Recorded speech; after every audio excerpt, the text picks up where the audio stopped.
Welcome back to another story on Infidelity Tales Lab. Before we begin, tell us, where in the world are you watching from? Now, let's dive into today's story. Chapter 1. The Architect of Death. Alexander Kramer stood in his private workshop, adjusting the final calibration on what would become his masterpiece, a body armor prototype capable of stopping .50 caliber rounds. At 38, Alexander had built an empire from nothing, transforming from a brilliant MIT engineering graduate into the founder of Kramer Defense Technologies, a company that supplied cutting-edge military equipment to governments worldwide. His calloused hands, scarred from years of metal work and experimentation, moved with practiced precision over the Kevlar titanium composite. Alexander wasn't just an inventor. He was a perfectionist who tested every piece of equipment himself. His motto had always been simple: if I wouldn't trust it with my life, no soldier should. The workshop occupied the entire basement of his sprawling estate in the hills outside Denver. Rows of prototypes lined the walls: weapons, armor, surveillance equipment, each representing millions in potential contracts. But Alexander's true passion lay in the defensive technologies. Having lost his father, a Marine sergeant, to an IED in Afghanistan when Alexander was just 16, he dedicated his life to keeping soldiers alive. Still working, darling? The voice belonged to his wife of 12 years, Natasha. She descended the stairs with the fluid grace that had first caught his attention at a Defense Department gala. At 34, she remained stunning. Raven black hair, piercing green eyes, and a smile that could disarm a room full of generals. She'd been a Pentagon liaison then, brilliant in her own right with a master's degree in international relations. Almost finished, Alexander replied, not looking up from his work. Their marriage had grown distant over the past 2 years, but he attributed it to his obsessive work schedule and her demanding job at the State Department. This could revolutionize personal protection for our special forces. Natasha approached, running her finger along the armor's surface. You always were too focused on saving people, Alex. Sometimes I wonder if you care more about your soldiers than your own wife. Alexander finally looked up, studying her face. Something in her tone felt off, but he pushed the thought aside. You know that's not true. Everything I do for us. For our future. Our future, she repeated, her voice carrying an odd inflection. Yes, I suppose it is all about that, isn't it? Before Alexander could respond, footsteps echoed from upstairs. Heavy, unfamiliar. Alexander's military training kicked in. He recognized the cadence of tactical boots. Expecting someone? He asked. Natasha's smile widened, but it wasn't the warm expression he remembered. You could say that. Alex, I'd like you to meet Troy Devine. The man who descended the stairs was everything Alexander wasn't. 6'4", built like a linebacker, with the predatory grace of someone comfortable with violence. Troy wore expensive clothes that couldn't quite hide the bulge of a shoulder holster, and his cold blue eyes swept the workshop with professional assessment. Mr. Kramer, Troy said, his voice carrying a slight southern drawl. I've heard so much about you. Alexander's instinct screamed danger. His hand moved almost imperceptibly toward the workbench where he kept a Glock 19, but Troy was faster. I wouldn't, Troy said, producing a .45 caliber pistol with smooth efficiency. We're here to have a conversation. About what? Alexander kept his voice steady, his mind racing through possibilities. Natasha moved to stand beside Troy, her hand resting on his arm with familiar intimacy. The gesture hit Alexander like a physical blow. About life insurance policies, Troy said with a cold smile. About accidents that happen to brilliant but careless inventors. About widows who inherit everything. Alexander felt the pieces clicking into place. Natasha's distance, the mysterious phone calls, her insistence on updating their insurance policies last month. How long? He asked, looking at his wife. 2 years, Natasha replied without shame. Since you became so obsessed with your work that you forgot you had a wife. And you thought murder was the solution? Troy laughed, a harsh sound that echoed off the concrete walls. Murder? This is going to be a tragic accident. Brilliant inventor working alone in his workshop. Gas leak, explosion. Very sad, very believable. Alexander's eyes flicked to the prototype armor on the workbench, then back to Troy. You've thought this through. Oh, we have, Natasha said. Troy is very thorough. He's handled situations like this before. Troy's grip on the pistol never wavered. Your wife will be devastated, of course. The grieving widow. But she'll have your entire fortune to comfort her. $50 million makes grief much more bearable. Alexander nodded slowly, as if accepting his fate. I suppose it does. Just one question. Who are you really, Troy? Let's just say I solve problems for people with money, Troy replied. And your wife has promised me a very generous fee for solving her problem. Alexander looked at Natasha one last time. The woman he'd loved, cherished, provided for. She stared back with nothing but cold calculation. In that moment, something fundamental shifted inside him. The last vestiges of the man who believed in love and trust died in that basement workshop. I see, Alexander said quietly. Well then, I suppose there's nothing left to discuss. Troy raised the pistol. Finally, some acceptance. This will be quick, I promise. But as Troy's finger tightened on the trigger, Alexander made his move. Chapter 2. The Web of Deception. 6 months earlier, Natasha Kramer had been a woman torn between duty and desire. Her marriage to Alexander had been built on mutual respect and shared ambition. But somewhere along the way, passion had withered into routine. While her husband lost himself in his inventions, she found herself increasingly isolated in their sprawling home. The State Department job that had once excited her now felt like a cage. She coordinated defense contracts, managed international relationships, and attended endless meetings where she was often the smartest person in the room, but rarely the one making decisions. At 34, she felt her life slipping away one bureaucratic day at a time. That's when she met Troy Devine. He'd appeared at a classified briefing about weapons procurement, introduced as a security consultant with an impressive but vague resume. Troy had served in Delta Force, worked private security in Iraq and Afghanistan, and now operated in the gray areas where government needs met private solutions. Their first conversation had been professional, Natasha questioning the ethics of certain enhanced interrogation equipment purchases. Troy had impressed her not with bravado, but with intelligence. He understood the moral complexities of modern warfare better than the generals who made the policies. You're not what I expected, she told him over coffee after the meeting. What did you expect? A typical military contractor.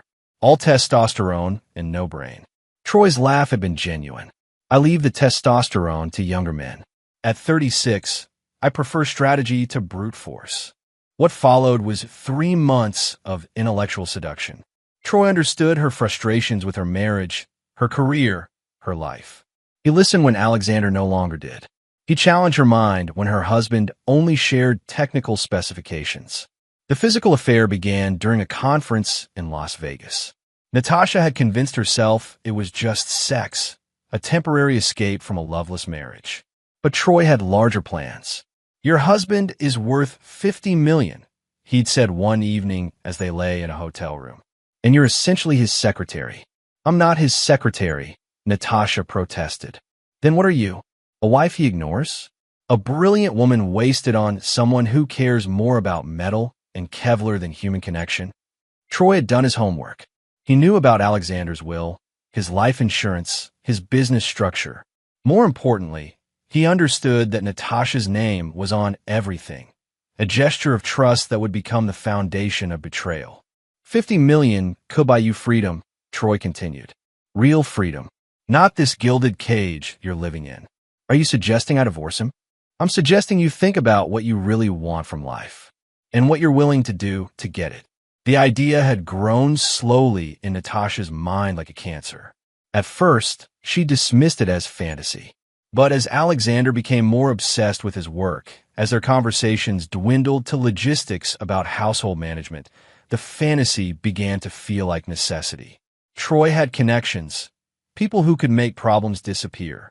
He'd done it before, he told her. Rich spouses with inconvenient partners. The key was making it look accidental.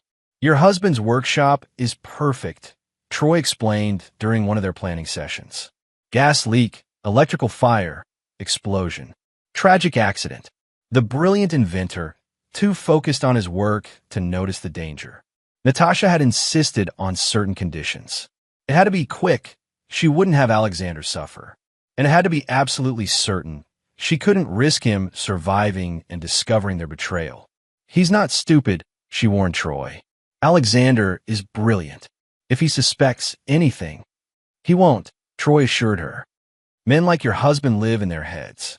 They don't see threats in their own homes. But Troy had underestimated Alexander Kramer. As autumn progressed, Natasha found herself studying her husband with new eyes. She noticed things she'd missed before, how his hand always rested near his weapon when strangers were present, how his eyes tracked movement with military precision, how he tested every piece of equipment obsessively. He's more dangerous than you think, she told Troy one afternoon. Every man is dangerous until he's dead, Troy replied. That's why we're not taking chances. The plan was elegant in its simplicity. Troy would enter through the back entrance while Natasha distracted Alexander in his workshop. A simple execution, staged as a robbery gone wrong. The security cameras would show an intruder, and Natasha would be the traumatized wife who barely escaped. But plans, no matter how elegant, required perfect execution. On the night they chose, November rain drummed against the windows of the Kramer estate. Natasha descended to the workshop, her heart pounding with anticipation and terror.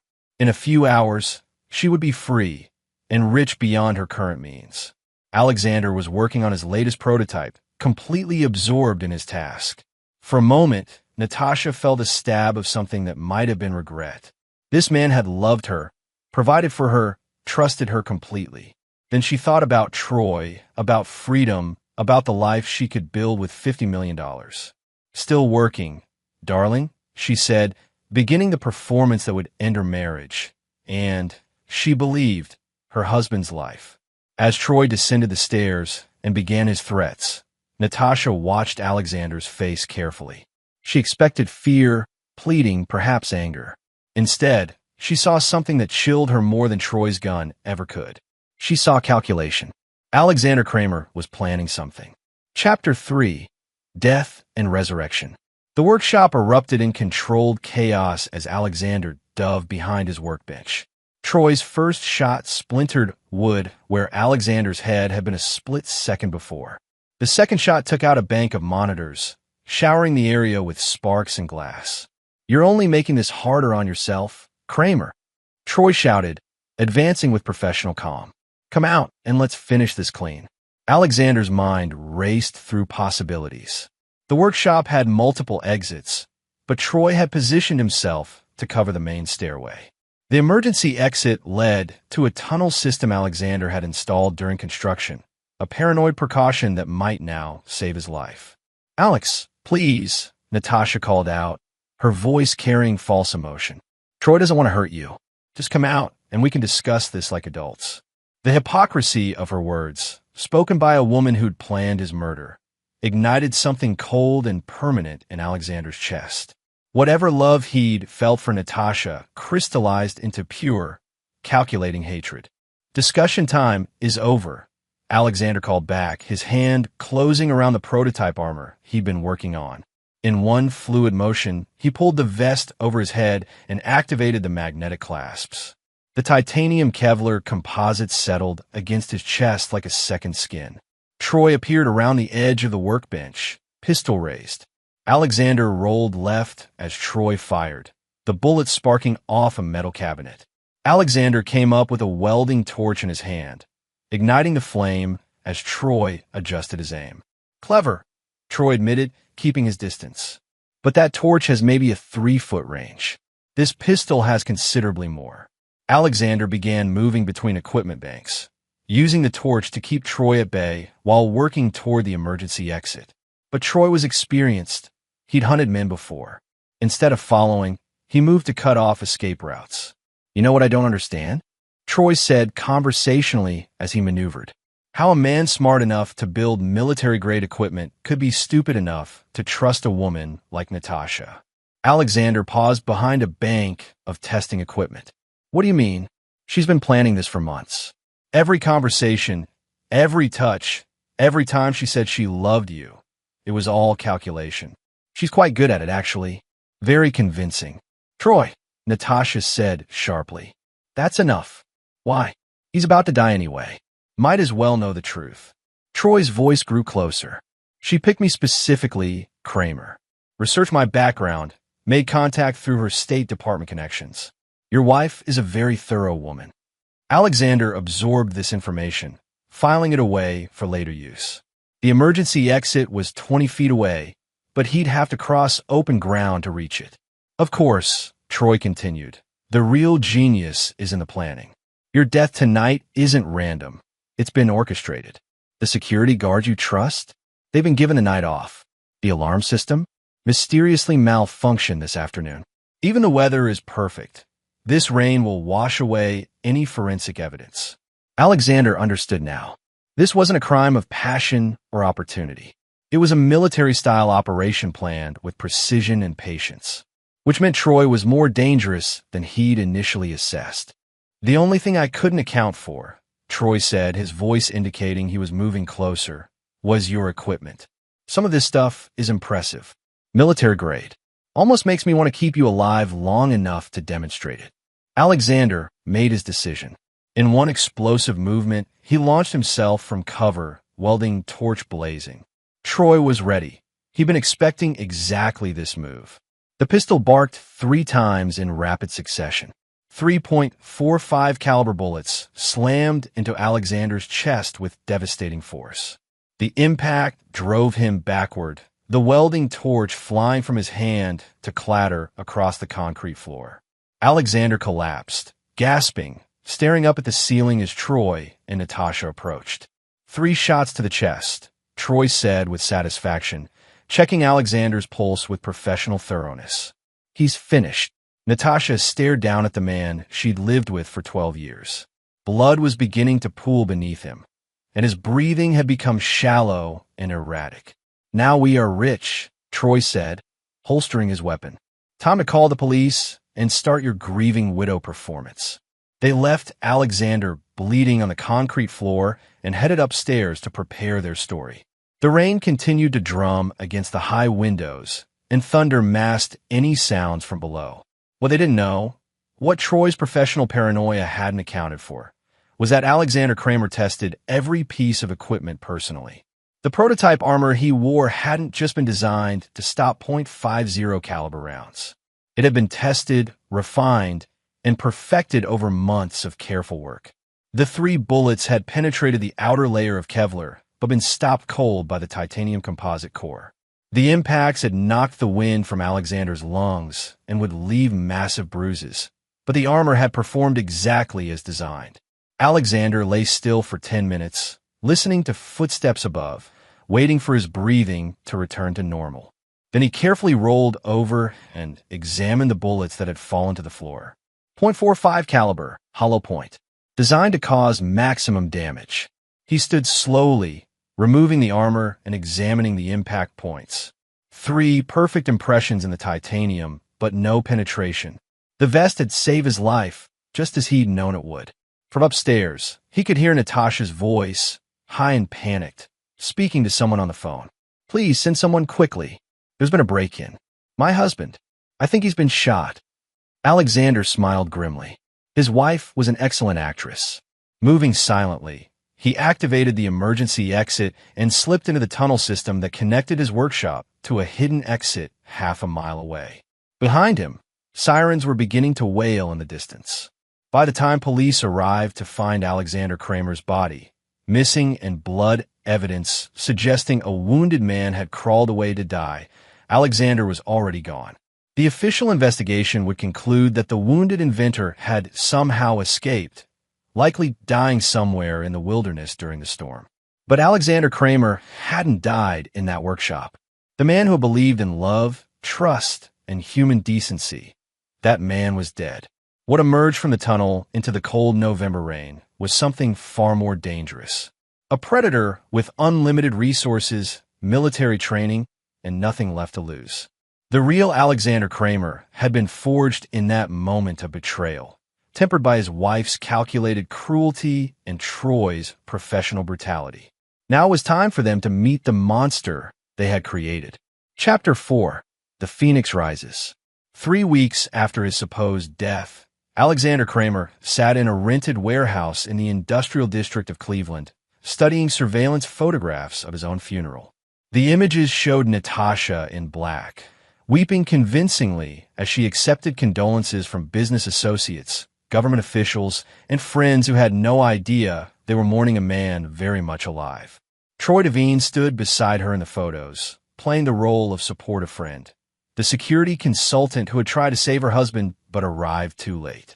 His performance was flawless, his grief appropriately restrained but genuine seeming. Alexander set the photographs aside and returned to his work. The warehouse had become his new workshop, equipped with everything he needed for the project that would consume the next phase of his life.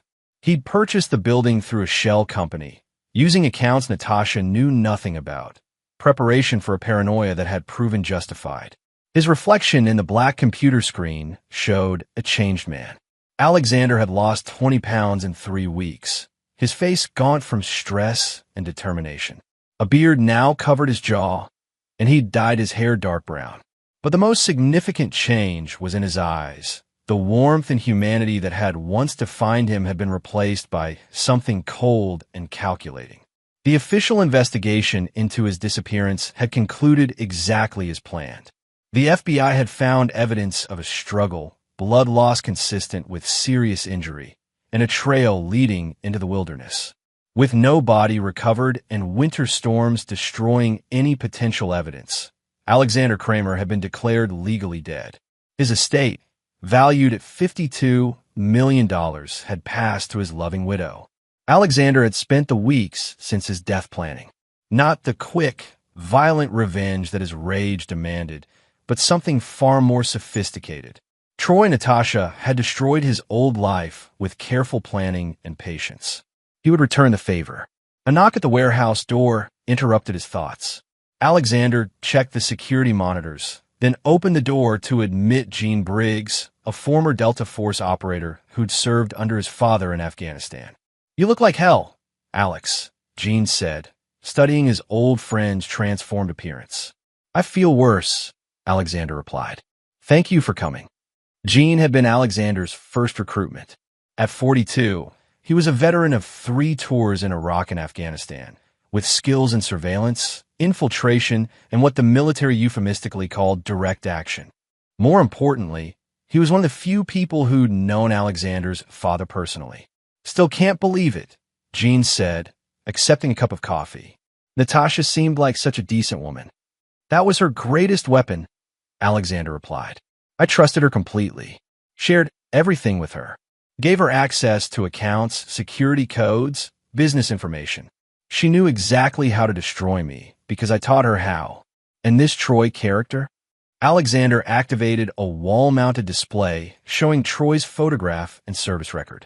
Real name Troy Devine, age 36. Delta Force for 8 years, private military contractor for 6. Specialized in what he calls problem resolution. Gene studied the information. Translation: he kills people for money. Very good at it, from what I've learned. My death wouldn't have been his first, and it certainly wouldn't have been his last.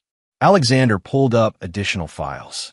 "I've identified at least 4 other cases where wealthy spouses died under suspicious circumstances, and Troy was somewhere in the vicinity."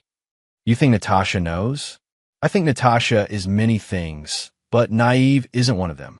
She chose Troy specifically because he could do what she couldn't. My wife may be a calculating sociopath, but she's not a killer. She needed someone who was." Gene leaned back in his chair. "So what's the plan?" Alexander smiled, but there was no humor in the expression. "Destruction. Complete and total. I'm going to take apart their lives piece by piece, just like they took apart mine. And then they die." The simplicity of Alexander's statement chilled Gene more than any elaborate threat could have. This wasn't the brilliant but idealistic engineer he'd known for years. This was someone else entirely. "Alex, I have to ask, are you sure about this? I mean, really sure? Because once we start down this road..." "They left me bleeding in an alley, Gene. My wife stood over me while her lover put 3 bullets in my chest. They thought I was dying, and instead of calling for help, they walked away discussing how rich they were going to be. Alexander's voice remained steady, but Jean could see the fury burning behind his eyes. Whatever mercy I might have shown died in that workshop. Jean nodded slowly. Okay, what do you need from me?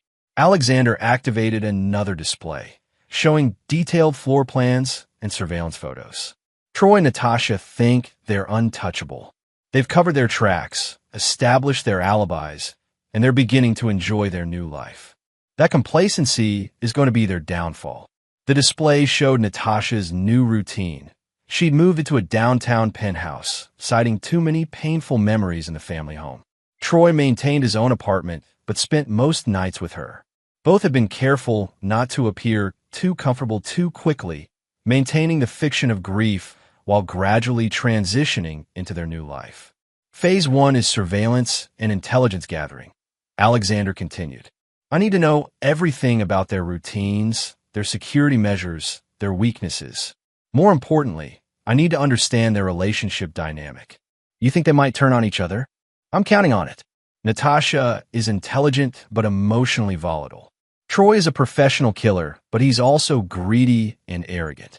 Partnerships like theirs are inherently unstable, especially when there's $50 million at stake. Jean studied the surveillance photos more carefully. They look pretty cozy to me. For now. But Troy killed 3 people to get that money, and Natasha betrayed the man who loved her most in the world. What do you think they'll do to each other when pressure is applied? Alexander pulled up another set of files, financial records, communication intercepts, travel schedules. The depth of intelligence was impressive, showing months of careful preparation. How long have you been planning this? Jean asked. Since the moment I pulled those bullets out of my chest armor, Alexander replied.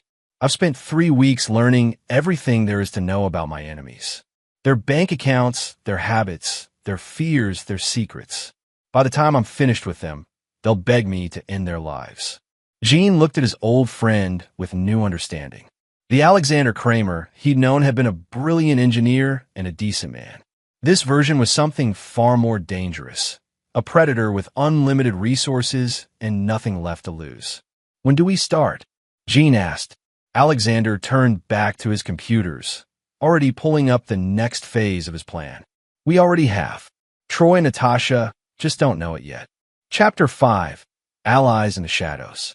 The abandoned church on the outskirts of Detroit served as an unlikely meeting place for a gathering that would have terrified federal law enforcement. Alexander had chosen the location carefully, remote enough for privacy, but with multiple escape routes and clear sight lines in all directions. Jean arrived first, followed 10 minutes later by 2 other men who moved with the fluid grace of experienced operators. Alexander watched from the shadows as his recruits took defensive positions around the church interior, their military training evident in every movement. Sh0t emerged from behind the altar, his weathered face creased in a grim smile. At 45, Ray had been a Marine Force recon veteran before transitioning to private security work. He'd lost his left eye to an IED in Fallujah, but the remaining brown eye still held the predatory alertness of a natural hunter. Alex, Ray said, clasping his hand. Jean told me you were dead. I was, Alexander replied. Now I'm something else. The second man, Willie Casey, approached with more caution. At 39, Willie had been a Navy SEAL before personal demons and a bad divorce had led him into darker waters. He was smaller than the others, but radiated the coiled tension of a man comfortable with violence. This better be worth my time, Kramer, Willie said. I don't do charity work. Alexander smiled coldly. This isn't charity. This is business. Very profitable business. He activated a portable projector, filling the church wall with images of Troy and Natasha. These people tried to kill me. They destroyed my life, stole my fortune, and thought they could get away with it. I'm here to prove them wrong. Ray studied the photographs with professional interest. The woman's your wife? Was my wife. Now she's a target. And the man, Troy Devine, professional killer. Delta Force background, private military experience. He's good at what he does. Willie's interest sharpened. How good? Alexander pulled up Troy's service record in known operations. Good enough to have killed at least 4 people in similar circumstances. Good enough to put 3 bullets in my chest and walk away convinced I was dead. But you're not dead, Ray observed. No, and that's going to be their first big surprise. Alexander changed the projection to show detailed plans and financial information. Gentlemen, I'm offering you each $5 million to help me destroy the people who try to murder me. The silence that followed was profound. $5 million was more money than any of them had ever seen in one place. What's the catch? Willie asked suspiciously. No catch. Just requirements. First, this operation will likely take months to complete. I want total destruction, not quick revenge. Second, it will probably be illegal. Very illegal. Third, when I'm finished with Troy and Natasha, they will both be dead. Ray leaned back against the pew. You're talking about murder. I'm talking about justice. They tried to kill me for money. I'm going to return the favor. Jean stepped forward. I've seen the evidence. These people are monsters. They deserve whatever Alex has planned for them. Willie studied the financial projections Alexander had provided. $5 million each? You can afford that. I can afford much more. My death freed up assets that Natasha doesn't know about. Foreign accounts, shell companies, investments made through proxies. I'm richer dead than I ever was alive. Ray walked to the front of the church, studying the detailed plans Alexander had developed. This is sophisticated, military-level planning. You're not just talking about killing them. You want to break them first. Completely. I want them to lose everything that matters to them before they lose their lives. Alexander activated another projection showing a timeline of operations. Phase 1 is complete, surveillance and intelligence gathering. We know their routines, their security measures, their weaknesses. Phase 2 begins tomorrow, psychological warfare. Meaning, Willie asked, meaning we start making their lives very uncomfortable. Small things at first. Mysterious problems that can't be easily explained. The goal is to create paranoia and distrust between them. Ray nodded approvingly. Divide and conquer. Exactly. Troy and Natasha are partners, but they're also natural enemies. He's a killer who's attracted to her money. She's a manipulator who thinks she can control him. Under enough pressure, they'll turn on each other. Alexander pulled up surveillance footage from the past week. Look at this. They're already showing stress. Natasha's drinking more, sleeping less. Troy's becoming more aggressive, more controlling. They're sitting on $50 million, but they can't enjoy it because they're constantly looking over their shoulders. Jean studied the footage carefully. They're scared someone will discover what they did. Which brings us to phase 3, Alexander continued. While they're dealing with psychological pressure, we'll be systematically destroying their financial resources. Bank accounts will be frozen due to irregularities. Investments will fail due to market fluctuations. Their luxury lifestyle will crumble piece by piece. Willie was beginning to look impressed. In phase 4, Alexander's smile was genuinely terrifying. Phase 4 is when they learn that I'm still alive. Can you imagine their reaction? The man they murdered standing in front of them, very much alive and extremely angry. Ray whistled softly. That's going to be one hell of a surprise. It gets better. By the time I reveal myself, they'll have lost everything. Their money, their security, their trust in each other. They'll be desperate, paranoid, and completely isolated. Perfect conditions for the final phase. Which is, Willie prompted, justice. Permanent and final. Alexander turned off the projector and faced his recruits directly. Gentlemen, I'm offering you the chance to be part of something extraordinary. Not just a revenge operation, but a work of art. These people thought they could destroy me and walk away rich and happy. I'm going to prove that some betrayals carry consequences that money can't fix. Jean stepped forward first. I'm in. Your father was a good man, Alex. Anyone who tried to kill his son deserves whatever's coming to them. Ray nodded. Count me in. I've been looking for something meaningful to do with my skills. This qualifies. All eyes turned to Willie, who was still studying the financial projections. $5 million, he said finally. Plus expenses? Plus expenses, Alexander confirmed. Willie grinned. When do we start? Alexander looked around at his assembled team. 3 of the most dangerous men he'd ever known, united in a common cause. We already have. Troy and Natasha just don't know it yet. As the meeting broke up and his allies melted back into the night, Alexander remained in the abandoned church for a few minutes longer.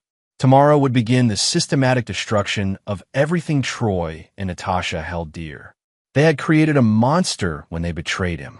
Now it was time for the monster to introduce itself. Chapter 6: The Web Titans. Natasha Kramer woke in her downtown penthouse to the sound of breaking glass. She bolted upright in bed, her heart racing as she reached for the bedside lamp. Troy was already moving, his military training evident as he rolled from the bed and came up with a pistol in his hand. "Stay here," he whispered, moving toward the bedroom door with professional silence. Natasha watched him disappear into the hallway, then grabbed her robe and crept to the window. 20 floors below, downtown Denver sparkled in the pre-dawn darkness. Everything looked normal from her vantage point. No signs of disturbance on the street level. Troy returned 5 minutes later, his expression grim. "Someone threw a brick through the kitchen window, but there's no sign of forced entry and nothing's missing." "A brick?" Natasha asked, her voice shaky, with a message tied to it. Troy held up a piece of paper with words cut from magazines. "You can't hide from the truth." Natasha sank onto the bed, her hands trembling. "It's probably just a random prank. Some drunk college kid, or at 3 in the morning? 20 floors up." Troy's voice was skeptical. Someone had to have serious equipment to get a brick through that window from street level. This was the 3rd incident in 2 weeks. First, someone had sent Natasha photographs of herself and Troy taken with a telephoto lens, intimate moments captured without their knowledge. Then Troy's apartment had been broken into, though nothing was stolen. Now this. "Maybe we should call the police," Natasha suggested. Troy's laugh was harsh. "And tell them what? That we're being harassed by someone who might know we committed murder? That's not going to end well for us." Natasha flinched at his casual mention of Alexander's death. She'd been trying not to think about that night, but the guilt was eating at her. In quiet moments, she could still see her husband's face as he realized her betrayal, the hurt and confusion in his eyes. "I never wanted him to suffer," she said quietly. Troy studied her with cold blue eyes. "You wanted him dead, and he's dead. The method is irrelevant. He was a good man, Troy. Maybe we could have found another way." "Stop." Troy's voice was sharp. "There was no other way. Your husband was worth $50 million, and he wasn't going to give it to you voluntarily. We did what we had to do." Natasha wrapped her arms around herself. "Then why do I feel like we're being watched all the time? Why can't I sleep? Why do I jump every time the phone rings?" "Because you're feeling guilty about something that was completely justified," Troy said, sitting beside her on the bed. "Rich men die every day, Natasha. Some from heart attacks, some from accidents, some from people like me. Your husband was no different." But Natasha was beginning to think Alexander had been very different indeed. In the weeks since his death, she'd learned things about her husband that she'd never known. Hidden bank accounts, security measures, backup plans he'd never mentioned. Alexander had been far more paranoid and far better prepared than she'd realized. What if he knew? She asked suddenly. What if Alexander suspected something and made preparations? Troy's expression hardened. "He's dead, Natasha. I put 3 bullets in his chest and watched him bleed out on that concrete floor. Whatever preparations he might have made died with him. But his body was never found, because it's at the bottom of some ravine in the wilderness. Animals have probably scattered the bones by now." Troy stood and walked to the window, checking the street below with professional paranoia. "You need to stop second-guessing what we did. We planned it perfectly, executed it flawlessly, and now we're rich. End of story." But it wasn't the end of the story, and both of them knew it. The harassment had started small: wrong number phone calls at odd hours, deliveries they hadn't ordered, mysterious charges on credit cards that were later reversed. Individually, each incident could be explained as coincidence or minor annoyance. Together, they formed a pattern that suggested someone was playing games with them. Troy's phone buzzed with an incoming text message.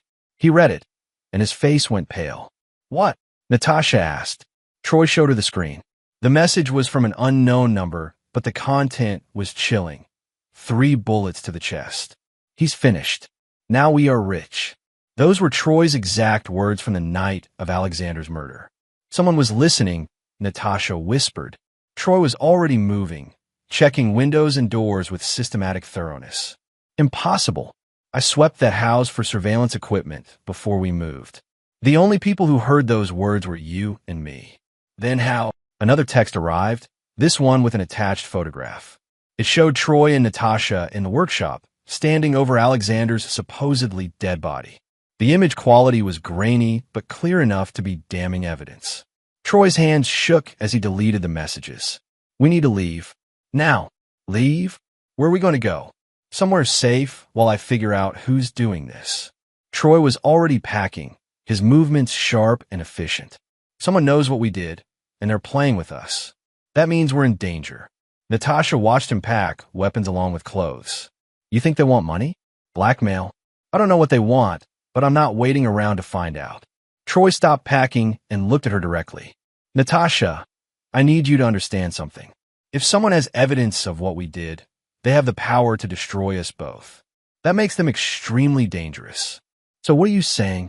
I'm saying that whoever is doing this might have to be eliminated, just like Alexander was. Natasha felt a chill that had nothing to do with a broken window. You mean murdered? I mean neutralized. Whatever threat they represent needs to be removed permanently. As Troy continued packing, Natasha wondered if she'd made a terrible mistake. Alexander had been predictable, trustworthy, even in his obsession with work. Troy was something else entirely, a man who killed problems rather than solving them. And now someone else was playing the same game Troy had taught her. The third text message arrived as they were leaving the penthouse. Did you really think you could get away with murder? Troy stared at the screen for a long moment, then smashed the phone against the wall. Whoever you are, he said to the empty room, you just made the last mistake of your life. But in a surveillance van 3 blocks away, Alexander Kramer smiled as he watched them flee through high-powered cameras. Phase 2 was proceeding exactly as planned. The psychological pressure was working. Troy and Natasha were scared, paranoid, and beginning to make mistakes. Soon, they would be desperate enough for Phase 3. And then the real fun would begin. Chapter 7. The Unraveling. The safe house Troy had chosen was a remote cabin in the Colorado mountains, 40 miles from the nearest town and accessible only by a winding dirt road. It was the kind of place where someone could disappear completely or where someone could be made to disappear. Natasha stood at the cabin window, watching snow fall through the pine trees. 3 days in isolation had given her too much time to think, and her thoughts kept returning to the same terrifying possibility. Someone knew exactly what they had done. Any word from your contacts? She asked Troy, who was cleaning weapons at the kitchen table. Still working on it. Troy replied without looking up. But I got some leads.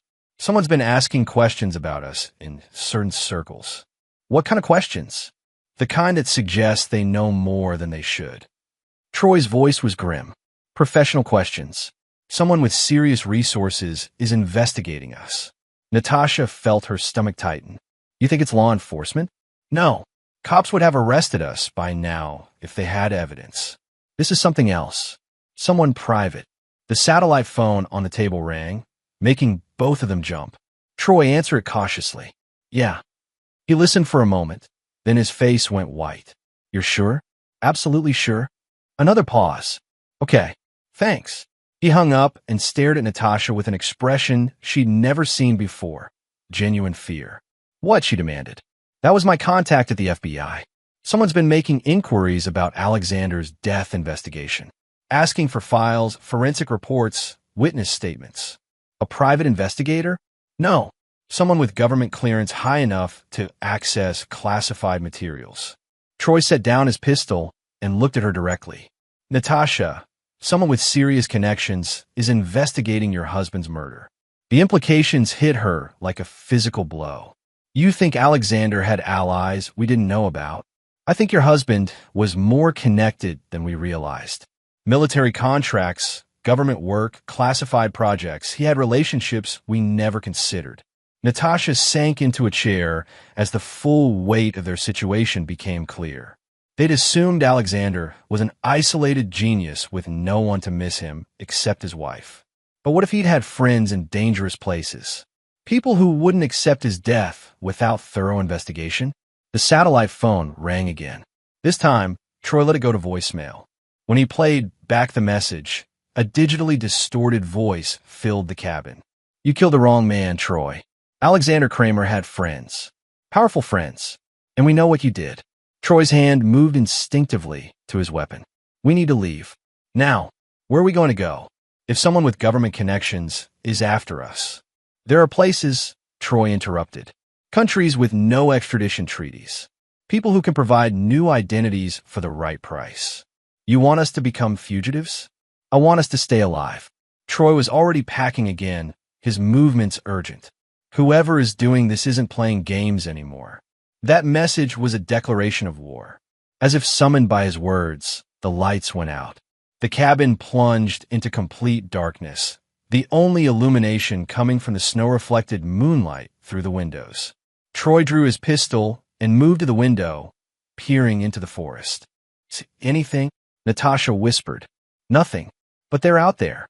The silence stretched for several minutes, broken only by the wind through the pine trees. Then a new sound reached them, a vehicle approaching up the dirt road. Troy cursed softly. "Get to the back bedroom. There's a rifle in the closet and a back window you can climb through if necessary." "Troy, go. Now." Natasha retreated to the bedroom as Troy positioned himself by the front window. The vehicle, it sounded like a truck, came to a stop outside the cabin. Doors slammed, and voices carried through the cold air. "We know you're in there," a man called out. "Come out with your hands visible, and maybe we can discuss this civilly." Troy recognized the voice from the distorted phone message. He also recognized the tactical positioning of whoever was outside. They'd surrounded the cabin with professional efficiency. "Who are you?" Troy shouted back. "Friends of Alexander Kramer. And we have some questions about his death. Alexander Kramer died in a home invasion. I was hired to investigate his murder." Laughter echoed from the darkness. "That's a good story, Troy.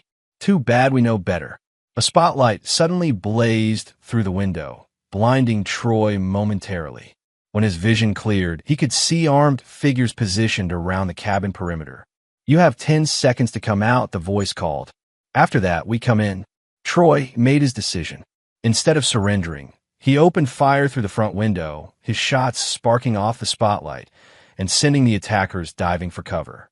The response was immediate and overwhelming. Automatic weapons fire shattered every window in the cabin, filling the air with splinters and broken glass. Troy rolled away from the front window as bullets chewed through the wooden walls. From the bedroom, Natasha screamed as bullets punched through the exterior wall. Troy army crawled toward the back of the cabin, but the gunfire was coming from all directions now. "Natasha," he yelled, "the back window!" But when he reached the bedroom, he found it empty. The back window was open, cold air streaming through. Natasha had escaped into the forest. Troy's relief was short-lived. The gunfire stopped abruptly, replaced by an ominous silence. Then the front door exploded inward, and tactical lights cut through the darkness. "Clear!" Voices shouted as armed figures swept through the cabin. Troy had one advantage. He knew the cabin's layout in the dark. He slipped into the basement through a concealed trapdoor, then made his way to a tunnel that led to an exterior root cellar. But as he emerged from the tunnel, a rifle muzzle pressed against the back of his neck. "Troy Devine," a familiar voice said. "We meet again." Troy turned slowly and found himself face to face with a man he thought was dead.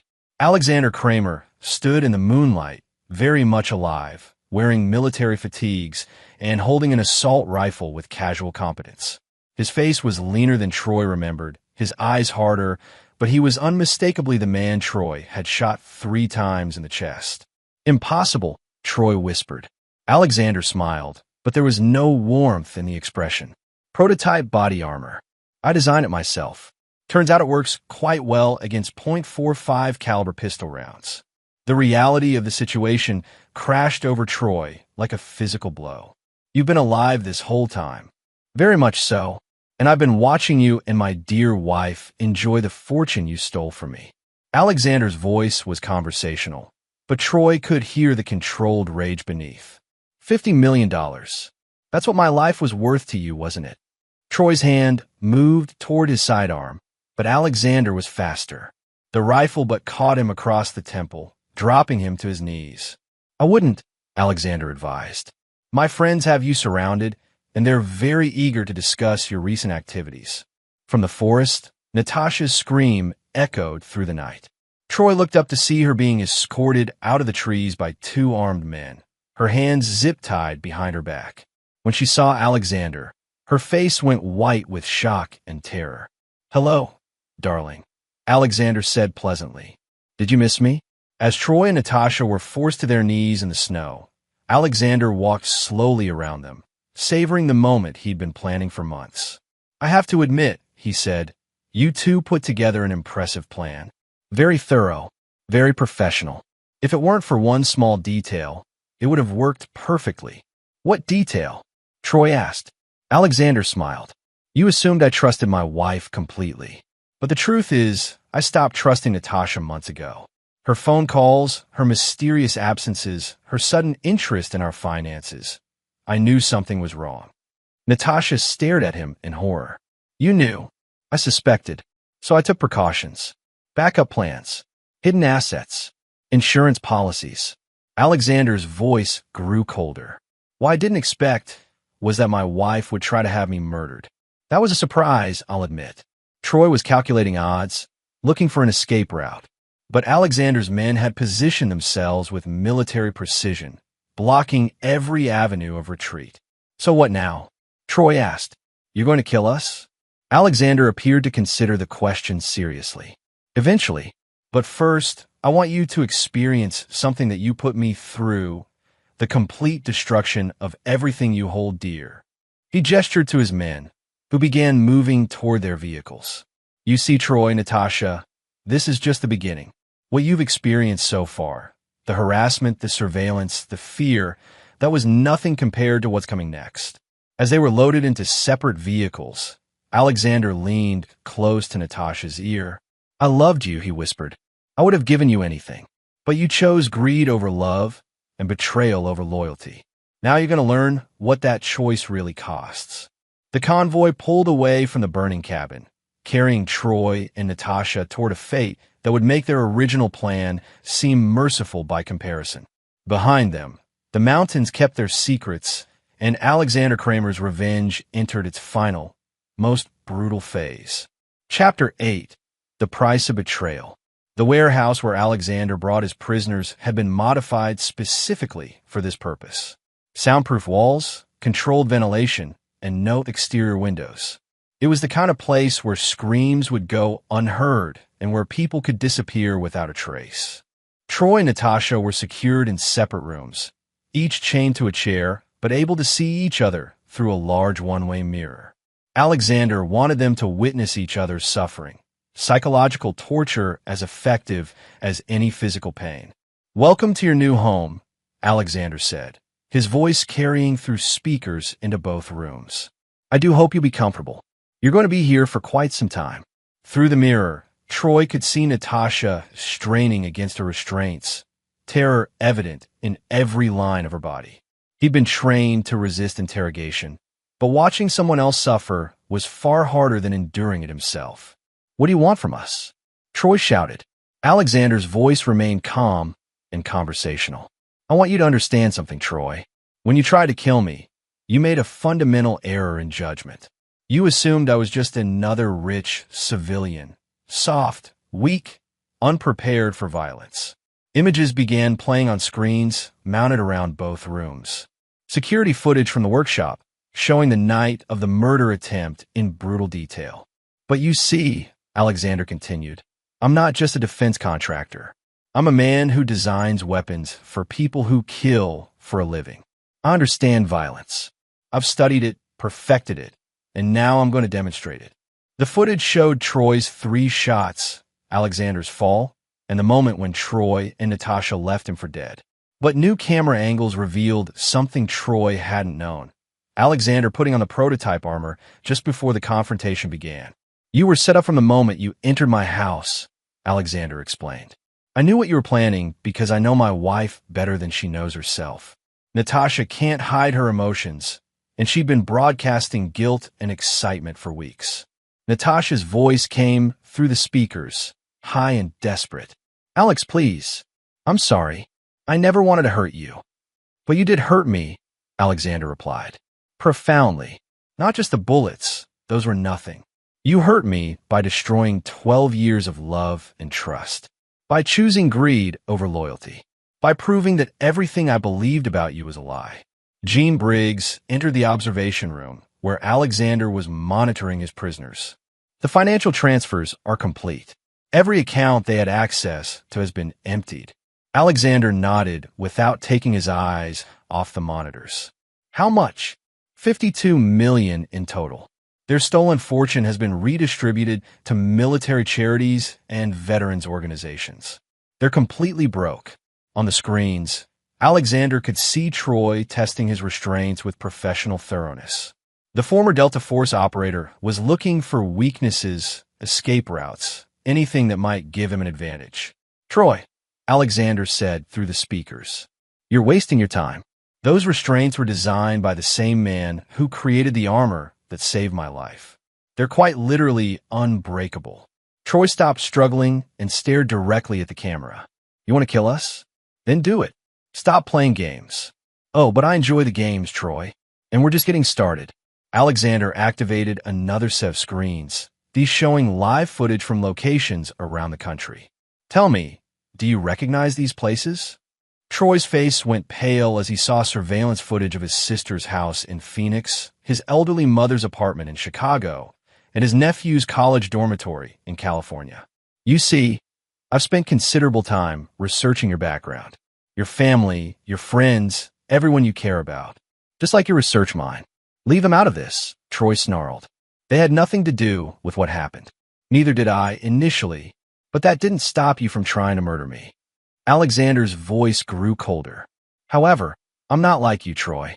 I don't hurt innocent people. Your family is safe, as long as you cooperate.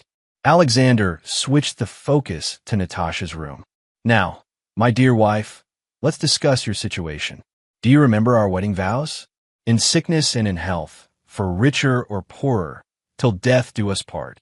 Natasha was crying now, mascara streaking down her cheeks. Alex, I never stopped loving you. Stop. Alexander's voice cut through her pleading like a blade. Don't insult my intelligence with lies. You stopped loving me the moment you met Troy. Everything after that was calculation. Sh0t entered the observation room, carrying a tablet with updated intelligence reports. We've finished the background investigation on both targets. You're going to find this interesting. Alexander glanced at the report, then smiled grimly. It seems my wife and her lover have been keeping secrets from each other. Natasha, did you know that Troy has been married before? 3 times, in fact. Through the speakers, they could hear Natasha's sharp intake of breath. All 3 of his previous wives died under mysterious circumstances, Alexander continued. House fires, car accidents, boating mishaps. Always with substantial life insurance policies. It seems you weren't Troy's first victim, Natasha. This is most recent. On the monitor, Troy's expression had turned murderous. You son of a bitch. And Troy, did you know that Natasha has been skimming money from her State Department position for the past 5 years? Selling classified information to foreign contractors? She's been preparing for this betrayal much longer than you realized. The revelation hit Troy like a physical blow. He stared through the mirror at Natasha with new understanding. That's right, Alexander said with satisfaction. Neither of you is the person the other thought you were. You're both sociopathic killers who thought you'd found the perfect partner. How romantic. Willie Casey joined the group in the observation room. Phase 4 is ready to initiate. All equipment is in place. Alexander nodded. Excellent. Gentlemen, it's time for the final lesson. He activated the speakers again. Troy, Natasha, you're about to learn the difference between murder and justice. Murder is what you attempted, killing an innocent man for money. Justice is what's about to happen to you. The lights in both rooms dimmed, and new equipment descended from the ceiling. Medical monitoring devices for stands and other apparatus that suggested a long, unpleasant process. You see, simply killing you would be mercy, Alexander explained. Instead, you're going to experience exactly what you put me through: betrayal, terror, and the slow realization that people you trusted have become your executioners. Alexander stood and walked toward the door leading to the prisoner chambers. I'm going to break you both, piece by piece, until you beg me to end your lives. And when you do, I'm going to deny you even that mercy. As he reached for the door handle, he turned back to his team. Gentlemen, Phase 4 begins now. By the time we're finished, Troy and Natasha will understand that some betrayals carry consequences that money can't fix. The sound of the door closing behind Alexander echoed through the observation room like a death knell. The final phase of his revenge had begun. Chapter 9. Justice Delivered. 3 months later, the abandoned warehouse held only ghosts and the lingering scent of fear.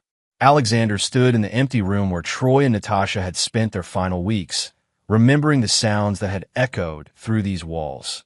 Pleading, screaming, and eventually, the blessed silence of acceptance. Gene approached from behind, his footsteps echoing in the vast space. It's finished. Alexander nodded, his face showing no emotion. They made their choice in my workshop that night. Everything that followed was simply the inevitable consequence. The details of those final weeks would remain between Alexander and his prisoners. The psychological warfare had been methodical and complete, turning Troy and Natasha against each other, revealing their deepest secrets, and systematically destroying every relationship they valued. Troy had broken first. The man who killed for money discovered that everyone he'd ever cared about now knew exactly what he was. His mother, his sister, his nephew. Alexander had provided them with detailed evidence of Troy's crimes. The professional killer found himself completely alone, abandoned by everyone who had once loved him. Natasha had lasted longer, but her collapse had been more complete. Alexander had methodically revealed her betrayals, not just of their marriage, but of her country, her position, her every moral principle.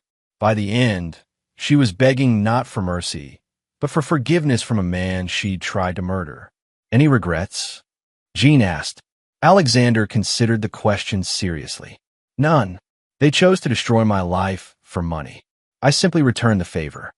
Ray and Willie emerged from the rear of the warehouse, carrying the last of the equipment. The facility would be abandoned now, its purpose served. Within hours, it would be sanitized and forgotten, just another empty building in Detroit's industrial district. What about the bodies? Ray asked. Alexander's smile was cold. What bodies? Troy Devine and Natasha Kramer left the country 3 months ago with stolen money. They're fugitives now, probably hiding somewhere in South America. At least, that's what the evidence suggests. The false trail had been carefully constructed. Passport records, banking transactions, even surveillance footage showing 2 people who resembled Troy and Natasha boarding flights to Brazil. If anyone ever investigated their disappearance, they would find a convincing story of criminals fleeing justice. And the money? Willie asked. Returned to its rightful purposes. Every dollar they stole has been donated to military charities and veterans organizations. Their greed has become a force for good. Alexander walked to the center of the empty room and stood where Troy's chair had been positioned. The man who had tried to kill him had died exactly here, understanding finally that some betrayals carried consequences beyond imagination. You know, Gene said quietly, your father would be proud of what you've accomplished. Alexander shook his head. My father was a good man who believed in justice through proper channels. What I've done here, this was something darker. They tried to murder you for money, Alex. They got what they deserved. Yes, Alexander agreed. They did. As the team prepared to leave the warehouse, Alexander took one final look around. 3 months ago, he'd been a trusting husband and successful businessman. That man had died in his workshop, killed by betrayal and greed. What emerged from this warehouse was something different, harder, colder, but strangely at peace. Troy and Natasha had taught him that trust was a luxury he could no longer afford. They'd shown him that even love could be calculated and false. But they'd also taught him something else, that justice, when properly applied, could be more satisfying than any revenge. Where to now? Ray asked as they climbed into their vehicles. Alexander started his engine and looked back at the warehouse one final time. I have a business to rebuild, a life to reconstruct, a future to create. And if someone else tries what Troy and Natasha tried, Alexander's smile was genuinely frightening. Then they'll learn the same lesson. I don't forgive betrayal. I don't forget enemies. And I never, ever make the same mistake twice. As the convoy pulled away from the warehouse, Alexander felt something he hadn't experienced in months: peace. Not the peace of forgiveness or reconciliation, but the cold satisfaction of perfect justice. Troy Devine and Natasha Kramer had tried to destroy him for money. Instead, they had created something far more dangerous: a man with unlimited resources, military training, and nothing left to lose. Their betrayal had been the end of Alexander Kramer, the trusting husband. But it had been the birth of Alexander Kramer, the perfect predator. And in a world full of people who thought they could get away with anything, that was a very dangerous development indeed. The warehouse fell silent behind them, keeping its secrets like a grave. In the weeks that followed, urban explorers would report strange sounds echoing from the abandoned building. Whispers of regret, cries for mercy that would never come. But Alexander Kramer never looked back. He had learned the most important lesson of all, that some betrayals demand not forgiveness, but annihilation. And he had become very, very good at delivering exactly that. Epilogue. 5 years later, Alexander Kramer sat at his new office overlooking Denver skyline. Kramer Defense Technologies had grown beyond his original dreams, now employing over 1,000 people and holding contracts worth hundreds of millions. But the real Alexander Kramer, the predator born in betrayal, remained hidden beneath the surface. Watching, waiting, ready. Because in a world full of people who thought they could betray trust and walk away rich, Alexander Kramer had become their worst nightmare. A man who never forgave, a man who never forgot, a man who always, eventually, collected what was owed. The phone on his desk rang, and his assistant's voice came through the speaker. "Mr. Kramer, there's a woman here to see you. She says she has information about her husband's business practices that might interest you." Alexander smiled, the same cold expression that had been the last thing Troy and Natasha ever saw. "Send her in," he said. "I always have time for people who want to discuss betrayal." After all, justice was his business now. And business was very... And there you have it. Another story comes to an end. What did you think? I'd love to hear your thoughts in the comments below. If you enjoy this story, consider joining our community by subscribing. It means the world to us. For more stories like this one, check out the recommended videos on screen. And I'll see you there. Welcome back to another episode of Infidelity Tales Lab. We're thankful for your continued viewership. Before we begin, tell us, where in the world are you watching from? We love knowing our global reach. Now, let's dive into today's story. Chapter 1. Strange Feelings. Rob Morrison adjusted the rearview mirror of his wife's silver Honda Civic as he pulled into the school pickup lane. The familiar weight of his tactical vest beneath his civilian clothes felt oddly comforting after another long day investigating insurance fraud cases for the city. 15 years as a Marine Corps investigator before transitioning to civilian work had taught him to notice details others missed, but today he was just a father picking up his daughter. Emma bounced into the passenger's seat, her backpack heavy with homework and her usual bright smile lighting up her 8-year-old face. "Hey, Dad, where's your truck?" "In the shop, sweetheart. Mom said I could use her car." Rob pulled away from the curb, glancing at his daughter, who had suddenly gone quiet. She was fidgeting with her seatbelt, looking around the interior with an expression he'd rarely seen on her face. "Dad," Emma whispered, leaning closer to him, "this car feels strange." Rob raised an eyebrow, keeping his voice light. "Strange how, kiddo?"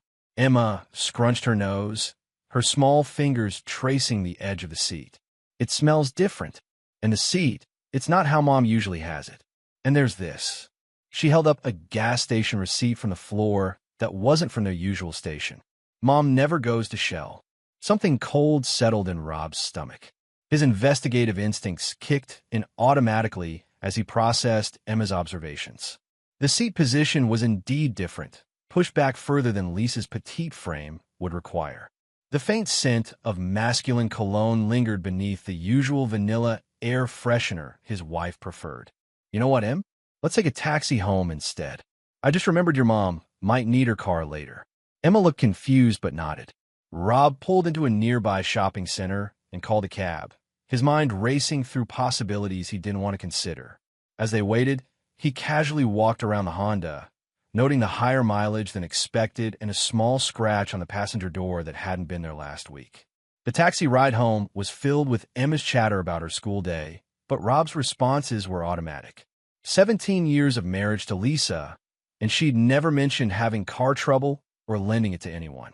She worked from home as a freelance graphic designer and rarely drove anywhere except the grocery store and gym. When they pulled into their driveway, Rob paid the driver and walked to the front door with Emma skipping beside him. The house was quiet, too quiet. Lisa usually had music playing while she worked in her home office. "Mom, we're home," Emma called out, dropping her backpack by the door. Lisa appeared from the kitchen, and Rob immediately noticed something was off. Her hair was slightly messed despite being freshly showered, and she was wearing the blue dress she usually reserved for special occasions. When she saw them, her face went pale, her eyes widening as if she'd seen a ghost. "Rob? Emma? Why are you? I thought you were picking her up." Lisa's voice had a tremor that Rob had learned to recognize during his years of interrogating suspects. "I did. Used your car, like you suggested." Rob watched her carefully. "Everything okay? You look like you've seen a ghost." Lisa's hands trembled slightly as she smoothed her dress. "No, I'm fine. Just surprised to see you home so early." Her eyes darted toward the garage, then back to him. "Where's my car?" "Still at the school." Emma felt uncomfortable in it, so we took a taxi home. "Uncomfortable?" Lisa's voice pitched higher. "What do you mean, uncomfortable?" Before Rob could answer, Emma piped up innocently. It smelled like boy cologne, and the seat was moved way back. "Plus, Mom, you never go to Shell gas station." The color drained completely from Lisa's face. She stood frozen for a moment, then suddenly spun around and grabbed her phone from the kitchen counter. Rob watched in growing suspicion as she dialed 911. "911, what's your emergency?" "I need to report a stolen vehicle," Lisa said, her voice shaking. "My husband and daughter, they're not who they say they are." Rob stared at his wife in complete shock as she gave the dispatcher their address. Emma looked between her parents, confusion and fear creeping into her young face. "Lisa, what the hell are you doing?" Rob's voice was dangerously quiet. She wouldn't meet his eyes, clutching the phone like a lifeline. I don't know you. This isn't. You're not supposed to be here." The sound of approaching sirens filled the air, and Rob's mind began working with a cold precision that had made him one of the best investigators in the Marines. His wife had just called the police on him and their daughter, claiming they weren't who they said they were. There was only one reason someone would panic enough to make such a desperate, illogical call. She was hiding something big enough to make her risk everything to cover it up. Chapter 2. The investigation begins. 2 patrol officers arrived within minutes, their hands resting casually on their weapons as they approached the front door.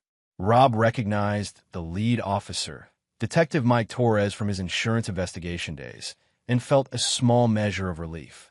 "Rob Morrison? What's going on here?" Torres looked genuinely confused as he glanced between Rob and the trembling Lisa. "I wish I knew, Mike. My wife called you on us." Rob's voice was steady, controlled. "Said we weren't who we claimed to be." Torres turned to Lisa, his expression patient but professional.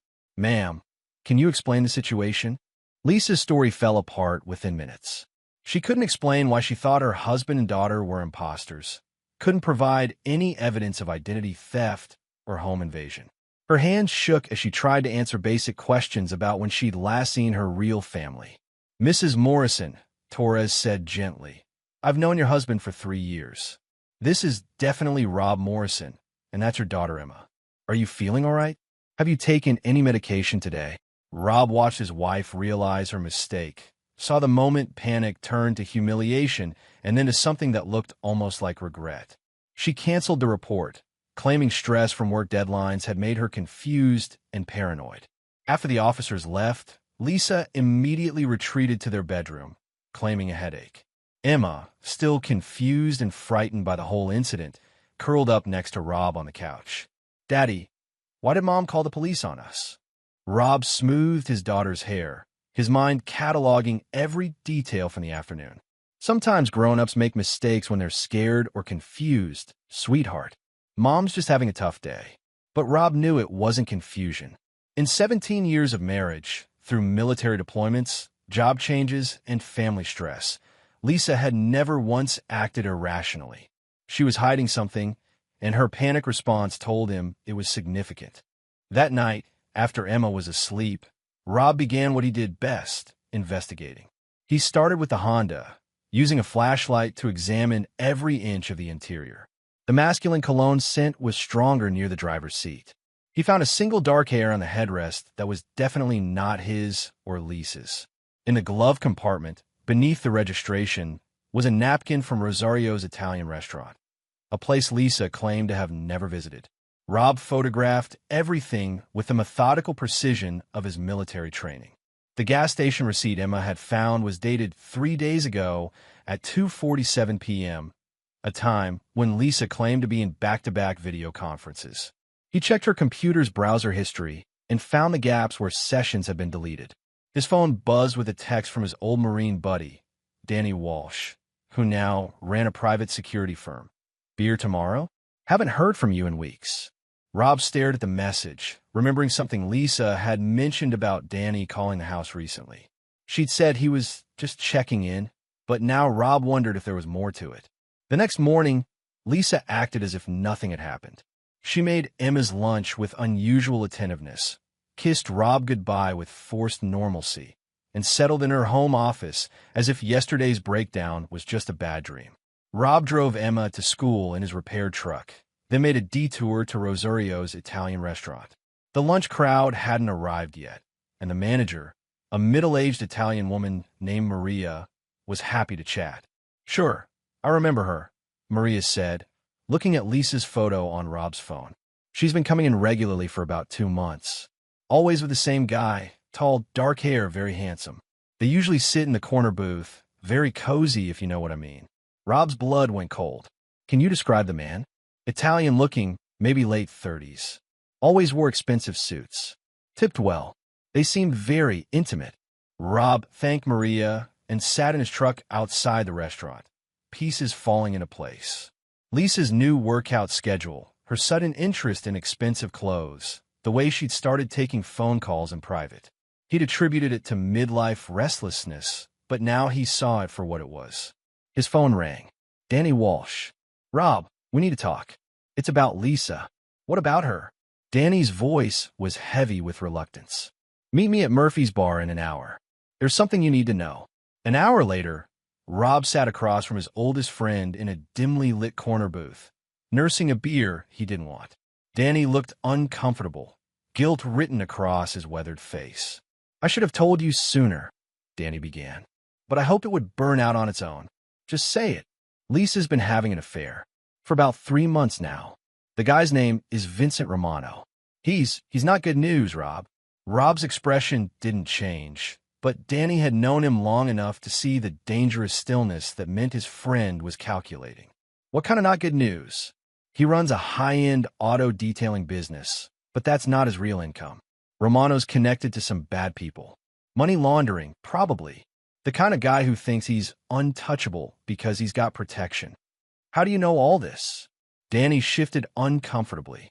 "Lisa hired me to do a background check on him. She said she'd met him at the gym and was thinking about investing in his business. She made me promise not to tell you because she wanted it to be a surprise." Rob almost laughed at the cruel irony. His wife had unknowingly handed him everything he needed to know about her lover. "What else did you find?" "Romano's got a reputation for being possessive. Aggressive. His last girlfriend filed a restraining order that mysteriously got dropped." "Rob, I think Lisa's in over her head with this guy." Rob finished his beer in one long swallow. "Danny, I need you to keep monitoring Romano. Everything. Where he goes, who he sees, what he does. Can you do that without asking questions?" Danny nodded slowly. "Rob, what are you planning?"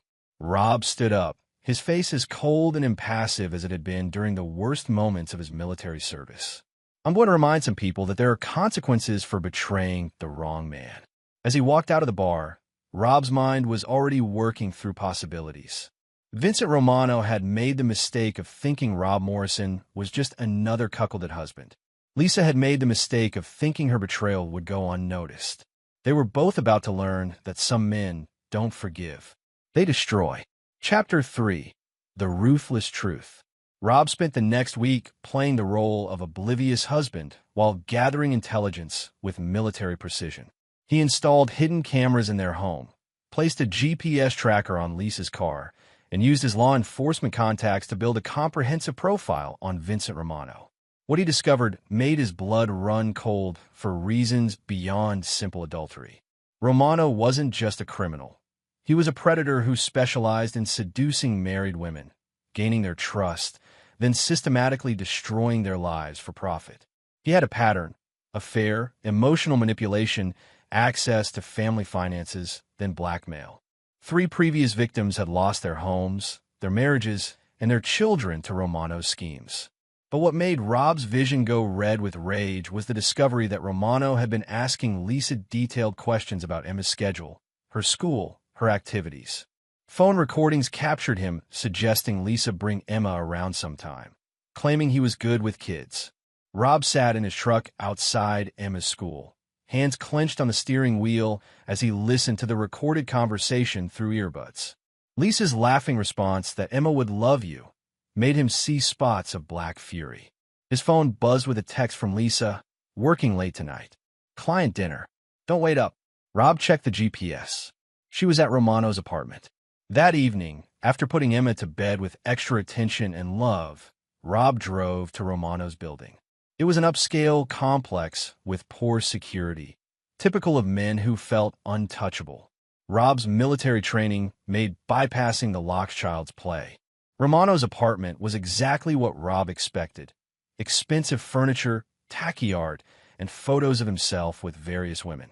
Rob planted listening devices, copied the contents of Romano's computer, and photographed documents that confirmed his worst suspicions. Romano had detailed files on all his targets, including Lisa. But Lisa's file contained something the others didn't: photos of Emma taken from a distance, her school schedule, and notes about her favorite places. The bastard was planning something that went far beyond financial manipulation. Rob was still photographing evidence when he heard voices in the hallway. He moved to the window, prepared to escape via the fire escape, but froze when he heard Lisa's distinctive laugh. They entered the apartment in a tangle of hands and mouths. Lisa pressed against the door as Romano kissed her neck. Rob watched from the shadows, his trained mind recording every detail while his heart turned to ice. "God, I missed you," Lisa breathed, her hands working at Romano's shirt buttons. "Did you miss me enough to finally leave him?" Romano's voice carried an edge that Rob recognized as manipulation. Lisa hesitated. "Vince, we talked about this. It's complicated with Emma." "It's not complicated. You file for divorce, claim he's abusive, get custody and child support. I know lawyers who can make it happen fast." Rob's jaw clenched as he realized Romano had coached Lisa on how to destroy him.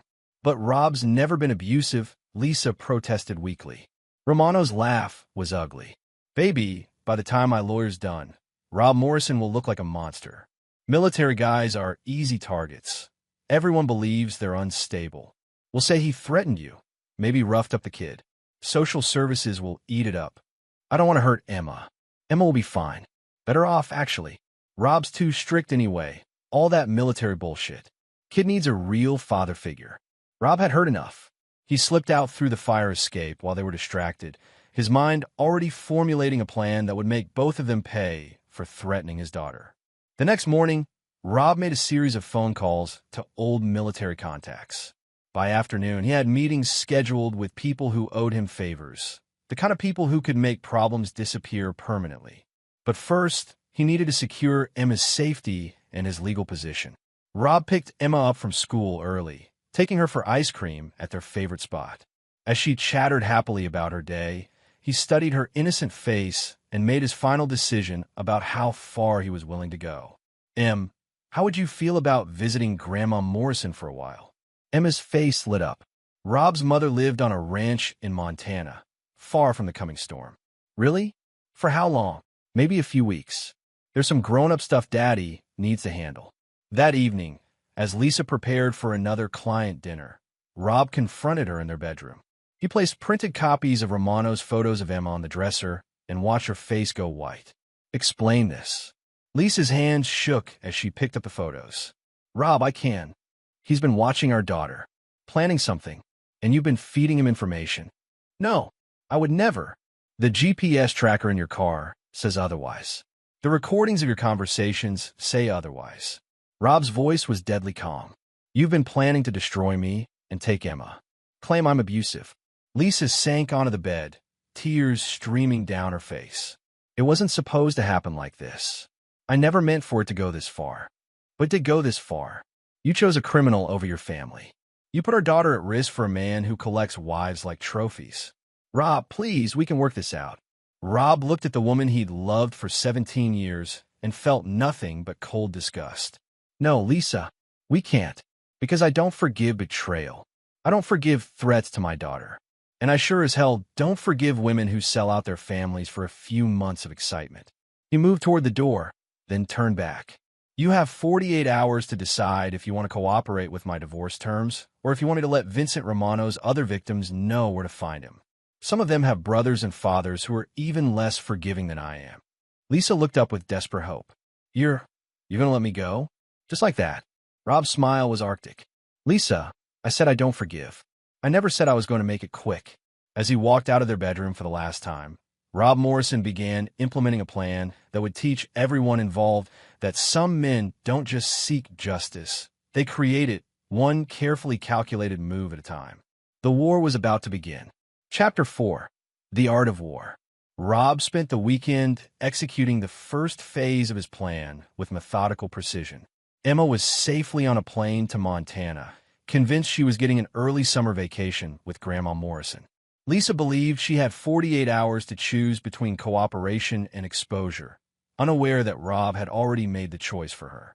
Monday morning, Rob walked into the offices of Hartwell and Associates, the most aggressive family law firm in the city.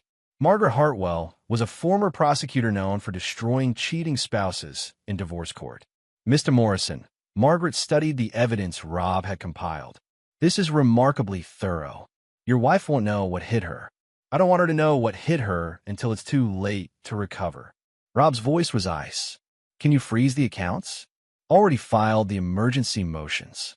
By noon today, she won't be able to access anything except the household checking account.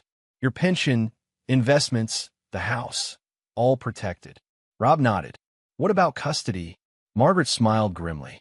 With Romano's criminal background and the evidence of him stalking Emma, any judge will see your wife as an unfit mother. Full custody won't be a problem. But Rob wasn't finished.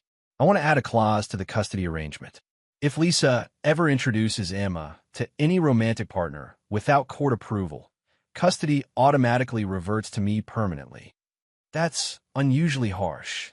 Lisa threatened my daughter's safety. There are no limits to how far I'll go to protect Emma. While Margaret filed the paperwork, Rob drove to his insurance company office where his supervisor, Captain Pete Rodriguez, was waiting with several federal agents. Rob, these gentlemen are very interested in what you've discovered about Vincent Romano's operation. Agent Sarah Mitchell laid out surveillance photos on the conference table. Romano's been on our radar for money laundering, but we haven't been able to get close enough to his operation. Your evidence changes everything. Rob studied the photos. What do you need from me? We need him to incriminate himself. Make him think he's won. Get him comfortable enough to talk about his other operations. How long do you need? 2 weeks, maybe 3. Can you maintain your cover that long? Rob thought about Lisa's panicked phone call to the police, her pathetic attempts to manipulate him, Romano's plans for Emma.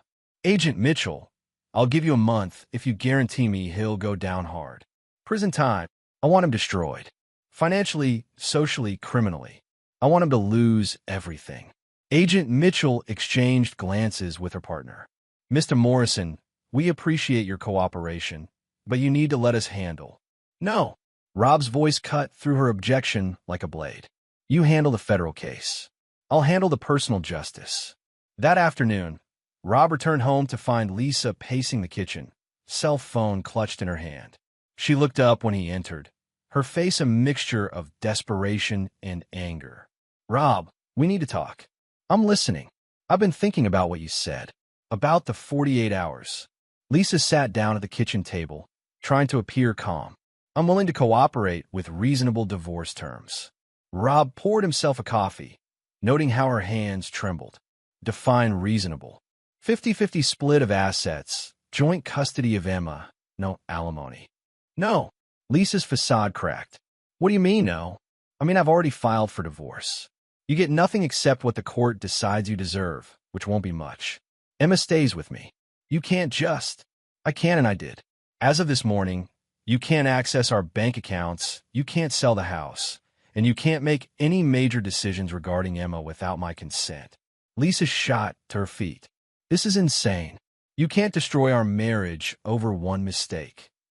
Rob set down his coffee cup with deliberate care. One mistake? Lisa, you've been planning to frame me as an abusive husband. Your boyfriend has been stalking our daughter. That's not a mistake. That's a conspiracy. Vince would never hurt Emma.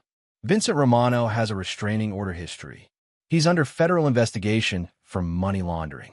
And he has photos of Emma that he took without our permission. Rob watched Lisa's face go pale. Did you know about the photos, Lisa? No, of course not. But you knew about the plan to claim I was abusive. Lisa's silence was answer enough. Rob stood up, his movements controlled but predatory. Here's what's going to happen. You're going to continue your relationship with Romano exactly as you have been. You're going to act like nothing has changed between us. And you're going to wear a wire. What? The FBI wants Romano for money laundering. I want him for threatening my daughter. You're going to help us get him. Lisa backed against the kitchen counter. I won't do it. Yes, you will.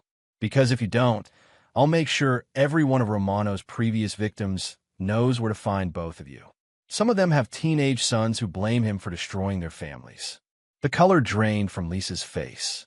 You're threatening me. I'm offering you a choice.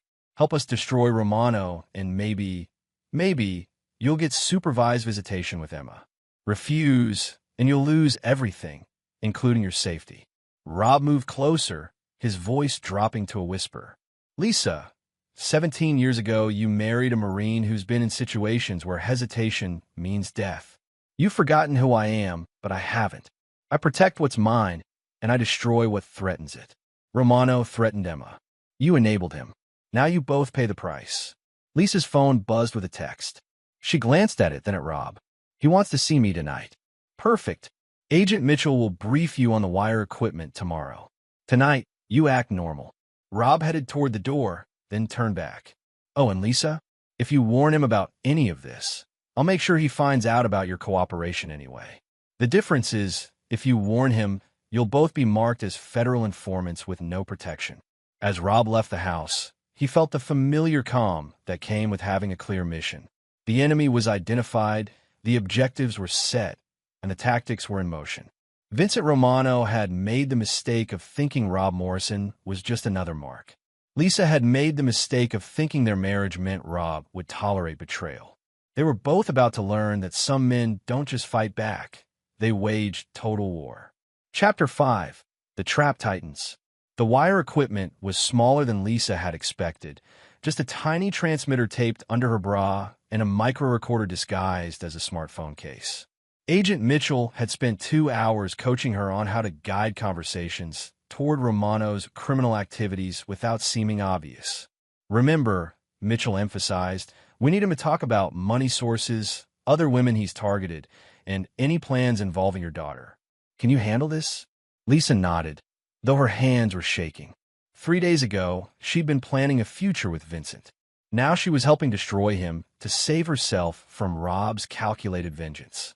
Rob watched the briefing from an adjacent room through one-way glass, his expression unreadable. When the agents finished, he joined Lisa in the hallway. Scared? He asked. Terrified, Lisa admitted. Rob, what if he finds out? Then you'd better be very convincing. Rob's voice held no sympathy. Remember, you chose this path. Now you walk it. That evening, Lisa met Romano at his apartment, the wire recording every word. He greeted her with wine and pasta, completely unaware that federal agents were listening from a van parked outside. You seem tense, baby, Romano said, massaging Lisa's shoulders. Everything okay at home? Lisa forced herself to relax into his touch. Rob's been acting strange. Suspicious. I think he might know something. Romano's hand stilled. What kind of strange? He asked me about my schedule, wanted to know where I've been going. And yesterday, he went through my purse. Lisa delivered the lies smoothly, following the script Agent Mitchell had provided. Vince, maybe we should cool things down for a while. No. Romano's voice hardened. We're too close to getting what we want. Your husband a problem that needs solving. Lisa's blood chilled. What do you mean? I mean, men like Rob Morrison think they can control everything. They need to learn different.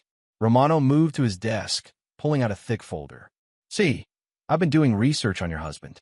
Military background makes him dangerous, but it also makes him predictable.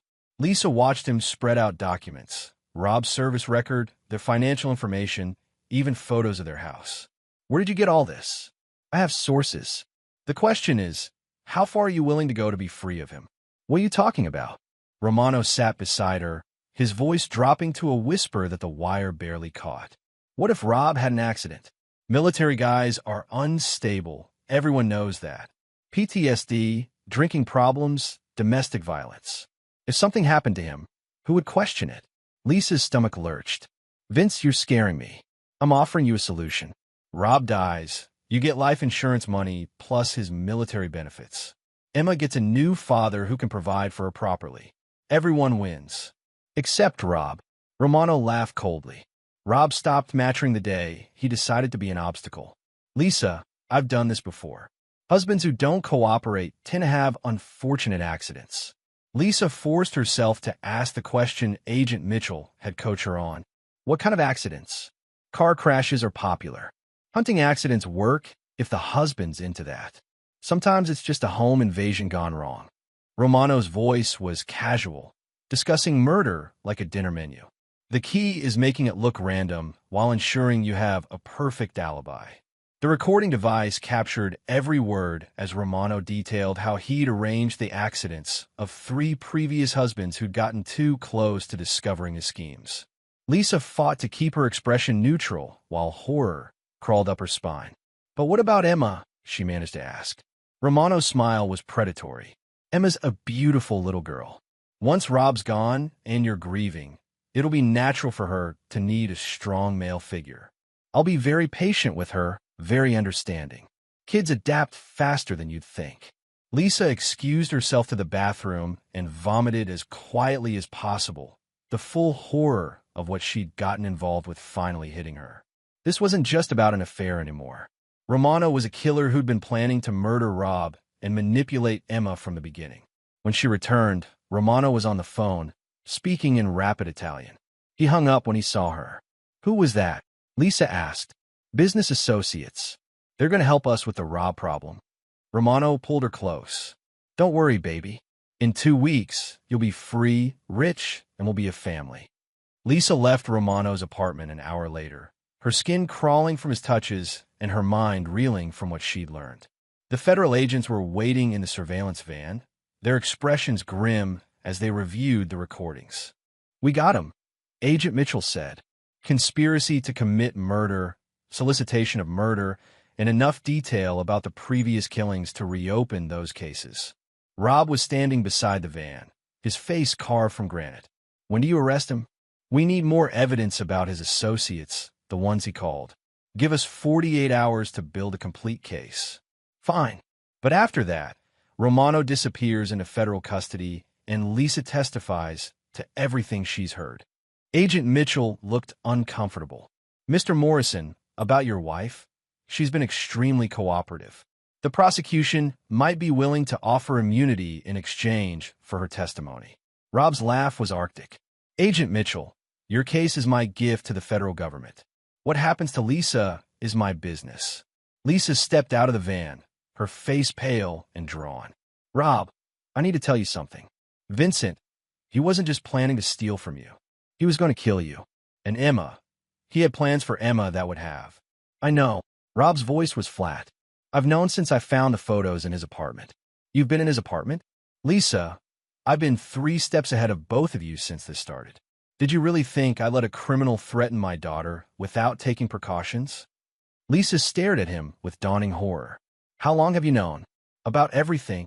Long enough to record Vincent's phone calls, photograph his files, and document every crime he's committed in the past 5 years. Rob stepped closer, his voice dropping to a whisper. Long enough to make sure that when this is over, there won't be enough left of Vincent Romano to bury. As the agents drove away with their evidence, Lisa realized that Rob's war wasn't just about punishment. It was about total annihilation. And she was beginning to understand that her cooperation might not save her after all. Chapter 6. The Hammer Falls. The federal raid on Romano's apartment happened at dawn, with enough evidence to charge him with 3 counts of murder, conspiracy, money laundering, and a dozen other federal crimes. Rob watched from across the street as agents carried out boxes of evidence. Romano's face a mask of rage and disbelief as they led him away in handcuffs. But Rob wasn't finished. While the FBI handled Romano's criminal prosecution, Rob had his own justice to dispense.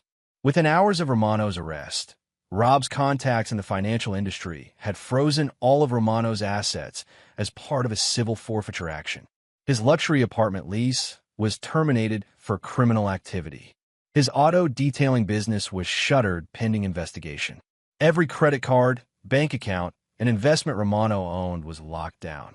Danny Walsh called Rob that afternoon with an update. Romano's lawyer is screaming about constitutional violations, but the evidence is rock solid. His bail hearing is set for tomorrow. What's the bail going to be? With 3 murder charges? If he gets bail at all, it'll be millions. He won't get bail, Rob said with certainty. How can you be sure? Because his lawyer is about to have some ethical problems. Rob had discovered that Romano's attorney, Marcus Webb, had been helping launder money through his law firm's trust accounts. An anonymous tip to the State Bar Association, backed by financial records Rob had photographed during his reconnaissance, was about to end Webb's career and land him in federal custody alongside his client. The next morning, Romano appeared in court with a public defender who'd had 30 minutes to review a case file containing thousands of pages of evidence. Bail was denied, but Rob's most brutal stroke was yet to come. That afternoon, he made a series of phone calls to the families of Romano's previous victims, the wives he'd seduced, the husbands he'd murdered, the children he'd left fatherless. Rob provided each family with Romano's arrest details, his location in federal custody, and most importantly, the identities of his accomplices who were still free. Within 24 hours, wrongful death lawsuits worth millions were filed against Romano's estate. The media picked up the story of the serial killer who'd masqueraded as a businessman, destroying families for profit. Romano's photo was on every news channel, his crimes detailed in horrifying specificity. But Rob saved his darkest move for Lisa. She was waiting in their kitchen when he returned home Wednesday evening. Divorce papers spread across the table. Her signature was required on dozens of documents that would essentially leave her with nothing except the clothes on her back. I can't sign these, Lisa said, her voice hollow. Rob, I have nowhere to go. No money, no job prospects. You're taking everything. You should have thought about that before you conspired to murder me. I never agreed to that. I was horrified when Vincent suggested it. Rob sat across from her, his expression emotionless. But you didn't leave him. You didn't warn me. You continued the relationship even after you knew he was a killer. I was scared. You were complicit. Rob slid a photograph across the table.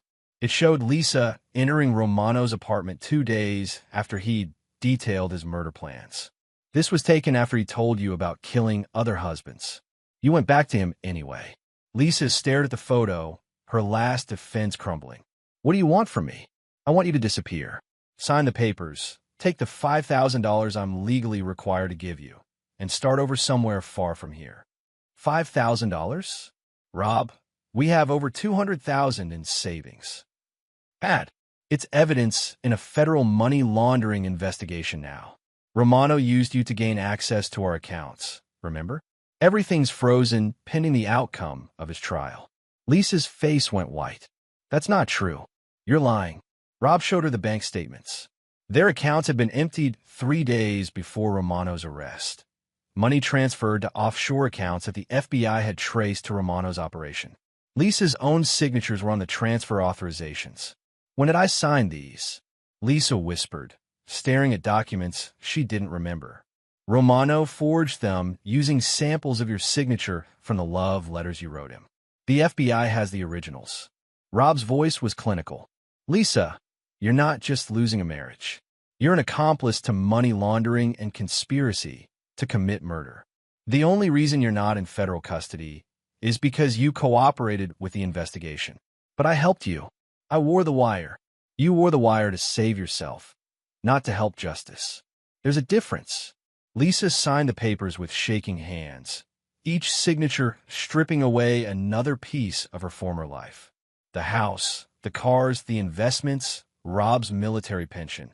Everything went to Rob or in a trust fund for Emma. But Rob had one final move that would ensure Lisa never forgot the price of betrayal. There's one more thing, he said as Lisa prepared to leave. The families of Romano's victims want to interview you.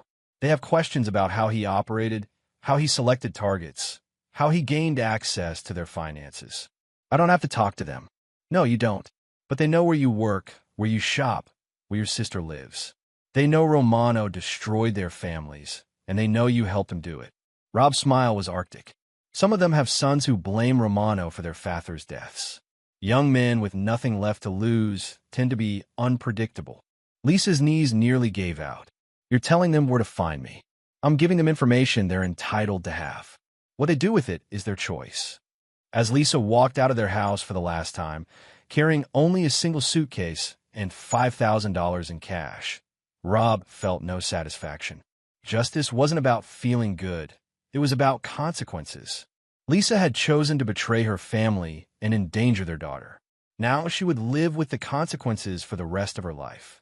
That evening, Rob called his mother in Montana. Mom, how's Emma doing? She's fine, sweetheart. Misses you, though. How much longer before she can come home? Rob looked around the empty house, thinking about the new life he'd build without the poison of betrayal corrupting it. Soon, Mom. Just a few more loose ends to tie up. The war was almost over. Soon, Emma would come home to a father who'd proven that some people could be trusted to protect what mattered most. Chapter 7. The Reckoning Begins. 6 months later, Vincent Romano sat in federal prison awaiting trial, his empire in ruins and his co-conspirators either dead or behind bars. The associates he'd called to arrange Rob's murder had been members of a crime family that didn't appreciate having FBI attention drawn to their operations. Romano's attempt to cooperate with federal investigators in exchange for protection had earned him a knife between the ribs in the prison shower. He survived, but barely, and now spent 23 hours a day in solitary confinement. Rob received updates on Romano's condition through his law enforcement contacts, each report confirming that justice was being served in ways the courts couldn't deliver. But Rob's personal war wasn't finished. Lisa had fled to Phoenix, where her sister lived, but the families of Romano's victims had followed. They filed civil suits against her as an accomplice, demanding access to any assets she might have hidden. Private investigators tracked her movements, lawyers harassed her with depositions, and anonymous phone calls reminded her daily that her role in their suffering wouldn't be forgotten. Rob could have called them off with a single phone call, but he didn't. Lisa had made her choice. Now she lived with the consequences. Emma returned from Montana in the fall, tan and happy from her extended vacation. She'd grown 2 inches and developed a love for horses that Rob encouraged by enrolling her in riding lessons. They'd moved to a new house across town, smaller than their previous home, but filled with light and free from the shadows of betrayal. Dad, why did Mom go away? Emma asked one evening as Rob helped her with homework. Rob had prepared for this question for months. Your mother made some bad choices, sweetheart. Sometimes when adults make really bad choices, they have to face consequences that change everything. Will she ever come back? No, she won't. Emma was quiet for a moment, then looked up with eyes that were startlingly mature for her 9 years. Are you sad about that? Rob considered the question carefully. I'm sad that she chose to hurt our family. But I'm not sad that it's just you and me now. Are you? Emma shook her head. I like it better with just us. It feels safer. The word safer hit Rob like a physical blow. His 9-year-old daughter felt safer without her mother, a damning indictment of the chaos Lisa had brought into their lives. That winter, Rob received a call from Agent Mitchell. Morrison, thought you'd want to know. Romano's trial date has been set for March. He's been trying to make deals, but prosecutors aren't interested. With your wife's testimony and the evidence you provided, it's an airtight case. What about Lisa? Immunity deals still in place. She testifies she walks free from federal charges. And the civil suits? Mitchell was quiet for a moment. Those families, they're not letting go. Your ex-wife is looking at years of litigation, even if she doesn't have assets to seize. Rob felt no satisfaction in Lisa's ongoing torment, but he felt no sympathy either. She'd chosen to stand with a killer against her own family. Some choices couldn't be undone. Spring brought Romano's trial, and with it, a parade of prosecutors, defense attorneys, and media attention that Rob avoided entirely. He'd given his testimony during the investigation phase. The trial itself was just formality. Romano would die in prison, either from the justice system or from his former associates. The outcome was inevitable. But Rob's most important victory came on a quiet Tuesday afternoon when Emma brought home her report card. Straight A's, teacher comments praising her resilience and maturity, and a note requesting a parent conference to discuss her accelerated academic placement. Mr. Morrison, Emma's teacher, Mrs. Patterson, said during their meeting, Emma is exceptional, not just academically but emotionally. She's shown remarkable stability given the changes in her family situation. Rob nodded, pride swelling in his chest. She's stronger than she knows. Children are resilient, but Emma's strength seems different, more purposeful. Has she expressed any feelings about her mother's absence? She's mentioned feeling safer now, more secure. Mrs. Patterson made a note. That's not uncommon in situations where there was family instability. Children often thrive when chaos is removed from their environment. As Rob drove home from the conference, he reflected on how completely his life had changed. A year ago, he'd been a husband and father living a lie, unaware that his wife was planning his destruction. Now he was a single father raising a daughter who felt safer without her mother's presence. The irony wasn't lost on him. In trying to destroy his family, Lisa had actually saved it. That evening, as Emma practiced piano in the living room, Rob sat at his kitchen table paying bills and planning their summer vacation. The house was peaceful, filled with the sound of music and the contentment that came from knowing his daughter was safe and loved. His phone buzzed with a text from an unknown number. This is Lisa. I know you won't respond, but I needed to say this. You were right about Vincent. About everything. I'm sorry. Rob stared at the message for a long moment, then deleted it without responding. Apologies were meaningless when they came after consequences had been delivered. Lisa was sorry she'd been caught. Sorry she'd lost everything. Sorry her choices had destroyed her life. But she wasn't sorry she'd betrayed him. She was sorry it hadn't worked. He turned off his phone and listened to Emma's piano practice, the melody filling their home with beauty and peace. Tomorrow he would teach her how to change the oil in his truck because practical skills mattered. This weekend they would go camping because adventure bonded families together. Next month they would visit his mother in Montana because Emma needed to understand her heritage. Rob Morrison had learned that some betrayals were so deep they couldn't be forgiven, only punished. But he'd also learned that some bonds were so strong they couldn't be broken, only strengthened by adversity. The war was over. Rob had won. Chapter 8, Blood and Judgment. The call came on a rainy Thursday morning in late spring. Agent Mitchell's voice was tense with barely controlled excitement. Morrison, Romano's dead. Rob set down his coffee cup carefully. How? Officially? Heart attack during a prison fight. Unofficially? Someone got to him despite protective custody. Word is his former associates weren't satisfied with just making him suffer. Rob felt no surprise, only the cold satisfaction of inevitability. What about the trial? Case closed. With Romano dead and his organization dismantled, prosecutors are focusing on the surviving co-conspirators. Your ex-wife's testimony is still valuable for those cases. After ending the call, Rob stood at his kitchen window watching Emma play in their backyard with their new dog, a German shepherd named Sh0t. She was building an obstacle course for the puppy, her face bright with concentration and joy. This was what mattered. Not Romano's death, not the federal cases, not Lisa's ongoing legal troubles. Emma's happiness was the only victory that counted. But Rob's war wasn't quite finished. That afternoon, he received a visit from someone unexpected. The man at his door was tall, gaunt, with eyes that held the hollow look of grief worn too long. Rob recognized him from newspaper photos, David Sh0t, whose wife Romano had seduced and whose subsequent accidental death had left Sh0t raising 2 young sons alone. "Mr. Morrison? I'm David Sh0t. I wanted to thank you." Rob invited Sh0t inside, studying the man who represented one of Romano's victims. "Thank me for what?" "For exposing him. For getting justice. My wife, Catherine, she was so ashamed of what she'd done with Romano that she couldn't face me when I found out.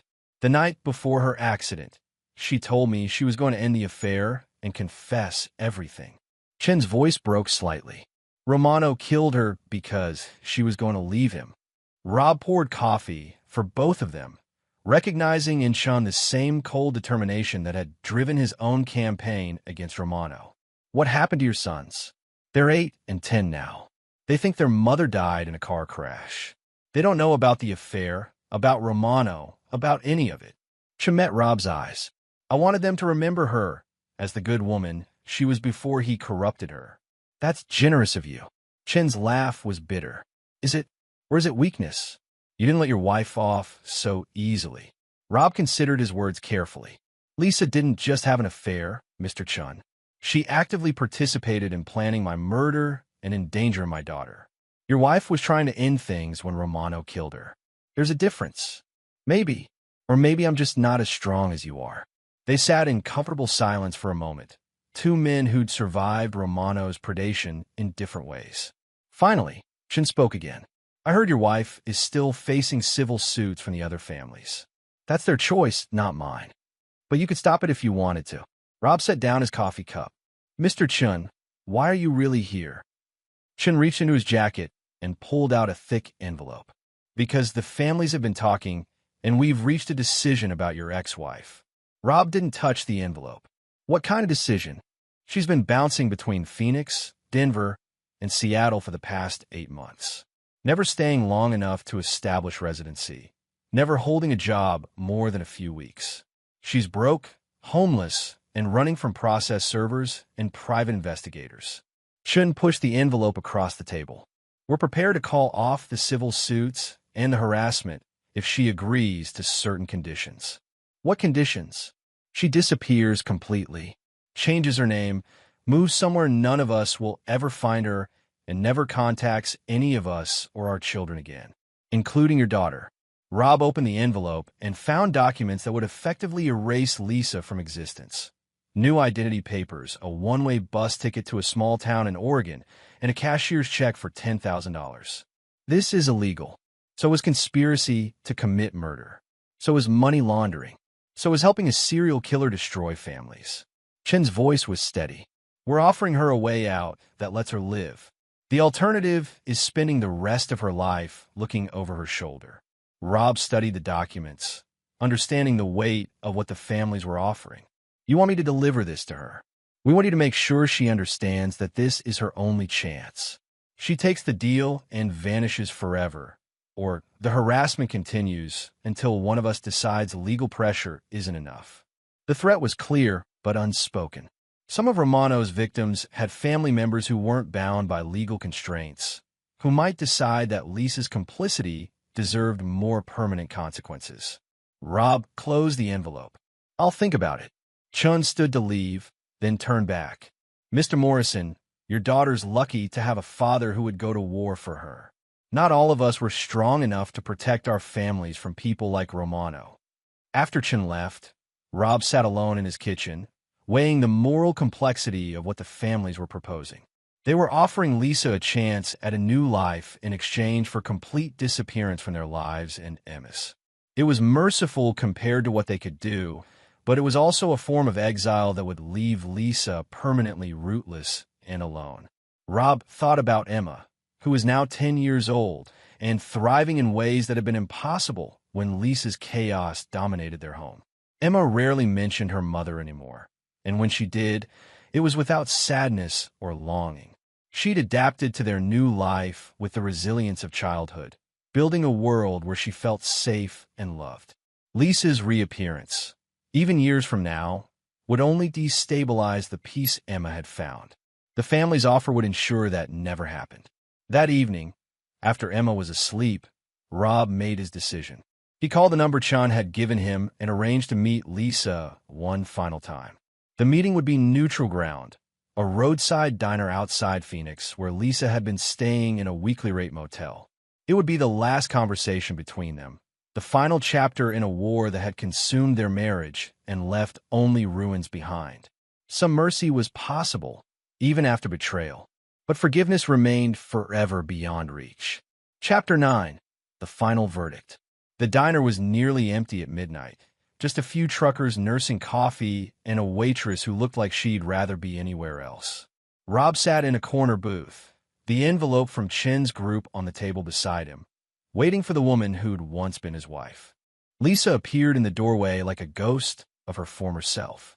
10 months of running from consequences had carved hollows under her eyes and turned her hair prematurely gray.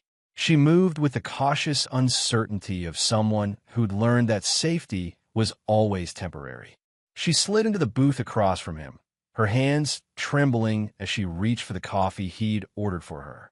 "You look terrible," Rob said without preamity. "I feel terrible."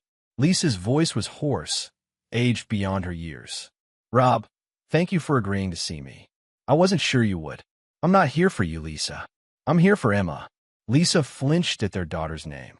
"How is she?" "She's happy, healthy, safe. Everything she wasn't when you were in her life." Does she ask about me?" Rob considered lying, then decided Lisa deserved the brutal truth. "Not anymore. She used to for the first few months. Now she's built a life that doesn't include you, and she's better for it." Lisa's composure cracked, tears spilling down her cheeks. "I made mistakes, Rob. Terrible mistakes. But I never stopped loving her. Love isn't enough when it comes with danger." Rob pushed the envelope across the table. "The families of Romano's victims have made you an offer." Lisa opened the envelope with shaking hands, her face going pale as she read the documents. A new identity, complete disappearance. New name, new location, enough money to start over somewhere far from here. In exchange, you never contact Emma, never contact any of Romano's victims, and never try to rebuild any connection to your old life. "And if I refuse?" Rob's expression was arctic. "Then the civil suits continue. The harassment continues. And eventually, someone decides legal pressure isn't enough." Lisa stared at the cashier's check, $10,000 representing the sum total of her future. "This is what my life is worth now. Your life is worth what you made it worth when you chose Romano over your family. I never chose him over Emma. You chose him over Emma's safety. You chose him over Emma's father. You chose him over Emma's future." Rob leaned forward, his voice dropping to a whisper. "Lisa, Romano had photos of her daughter. He was planning to groom her. And you knew he was dangerous, but you kept going back to him anyway." Lisa's sobs were quiet, broken things that barely disturbed the diner's artificial peace. "I was scared. I didn't know how to get out. You were selfish. You wanted the excitement more than you wanted to protect your child." Rob stood up, looking down at the woman who'd destroyed their family for a few months of attention from a killer. "Take the deal, Lisa. Disappear completely, start over, and maybe somewhere down the line you'll find a way to live with what you've done. What if I don't take it? Then you'll spend the rest of your life learning that some consequences never end." As Rob walked toward the door, Lisa called after him. "Rob, will you tell Emma I'm sorry?" He turned back, his face carved from granite. No, Emma doesn't need your apologies. She needs to forget you existed. Rob drove through the night back to his home, back to his daughter, back to the life he'd built from the ashes of betrayal. The desert highway stretched endlessly ahead, dark and empty except for his headlights cutting through the darkness. By morning, Lisa Morrison would no longer exist. The woman who'd taken those identity papers would disappear into the vast anonymity of America. Another lost soul, starting over with nothing but regret and a small chance at redemption. Emma woke up Saturday morning full of plans for their day: hiking with Scout, lunch at their favorite restaurant, a movie that evening. She was 11 now, tall for her age, with Rob's eyes and a strength that hadn't been there when Lisa was part of their lives. Dad, can we call Grandma Morrison this afternoon? I want to tell her about my science project. Of course, sweetheart. Emma hugged him with the fierce affection of a child who'd never learned to doubt her father's protection. I love our life, Dad. Just you and me and Scout.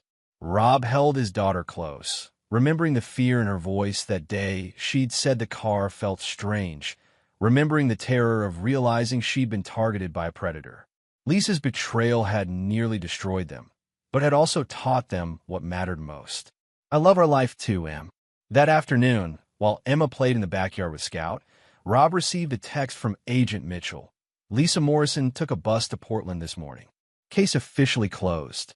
Rob deleted the message and watched his daughter teach their dog new tricks, her laughter carrying across the yard like music. Lisa had made her choice and would live with the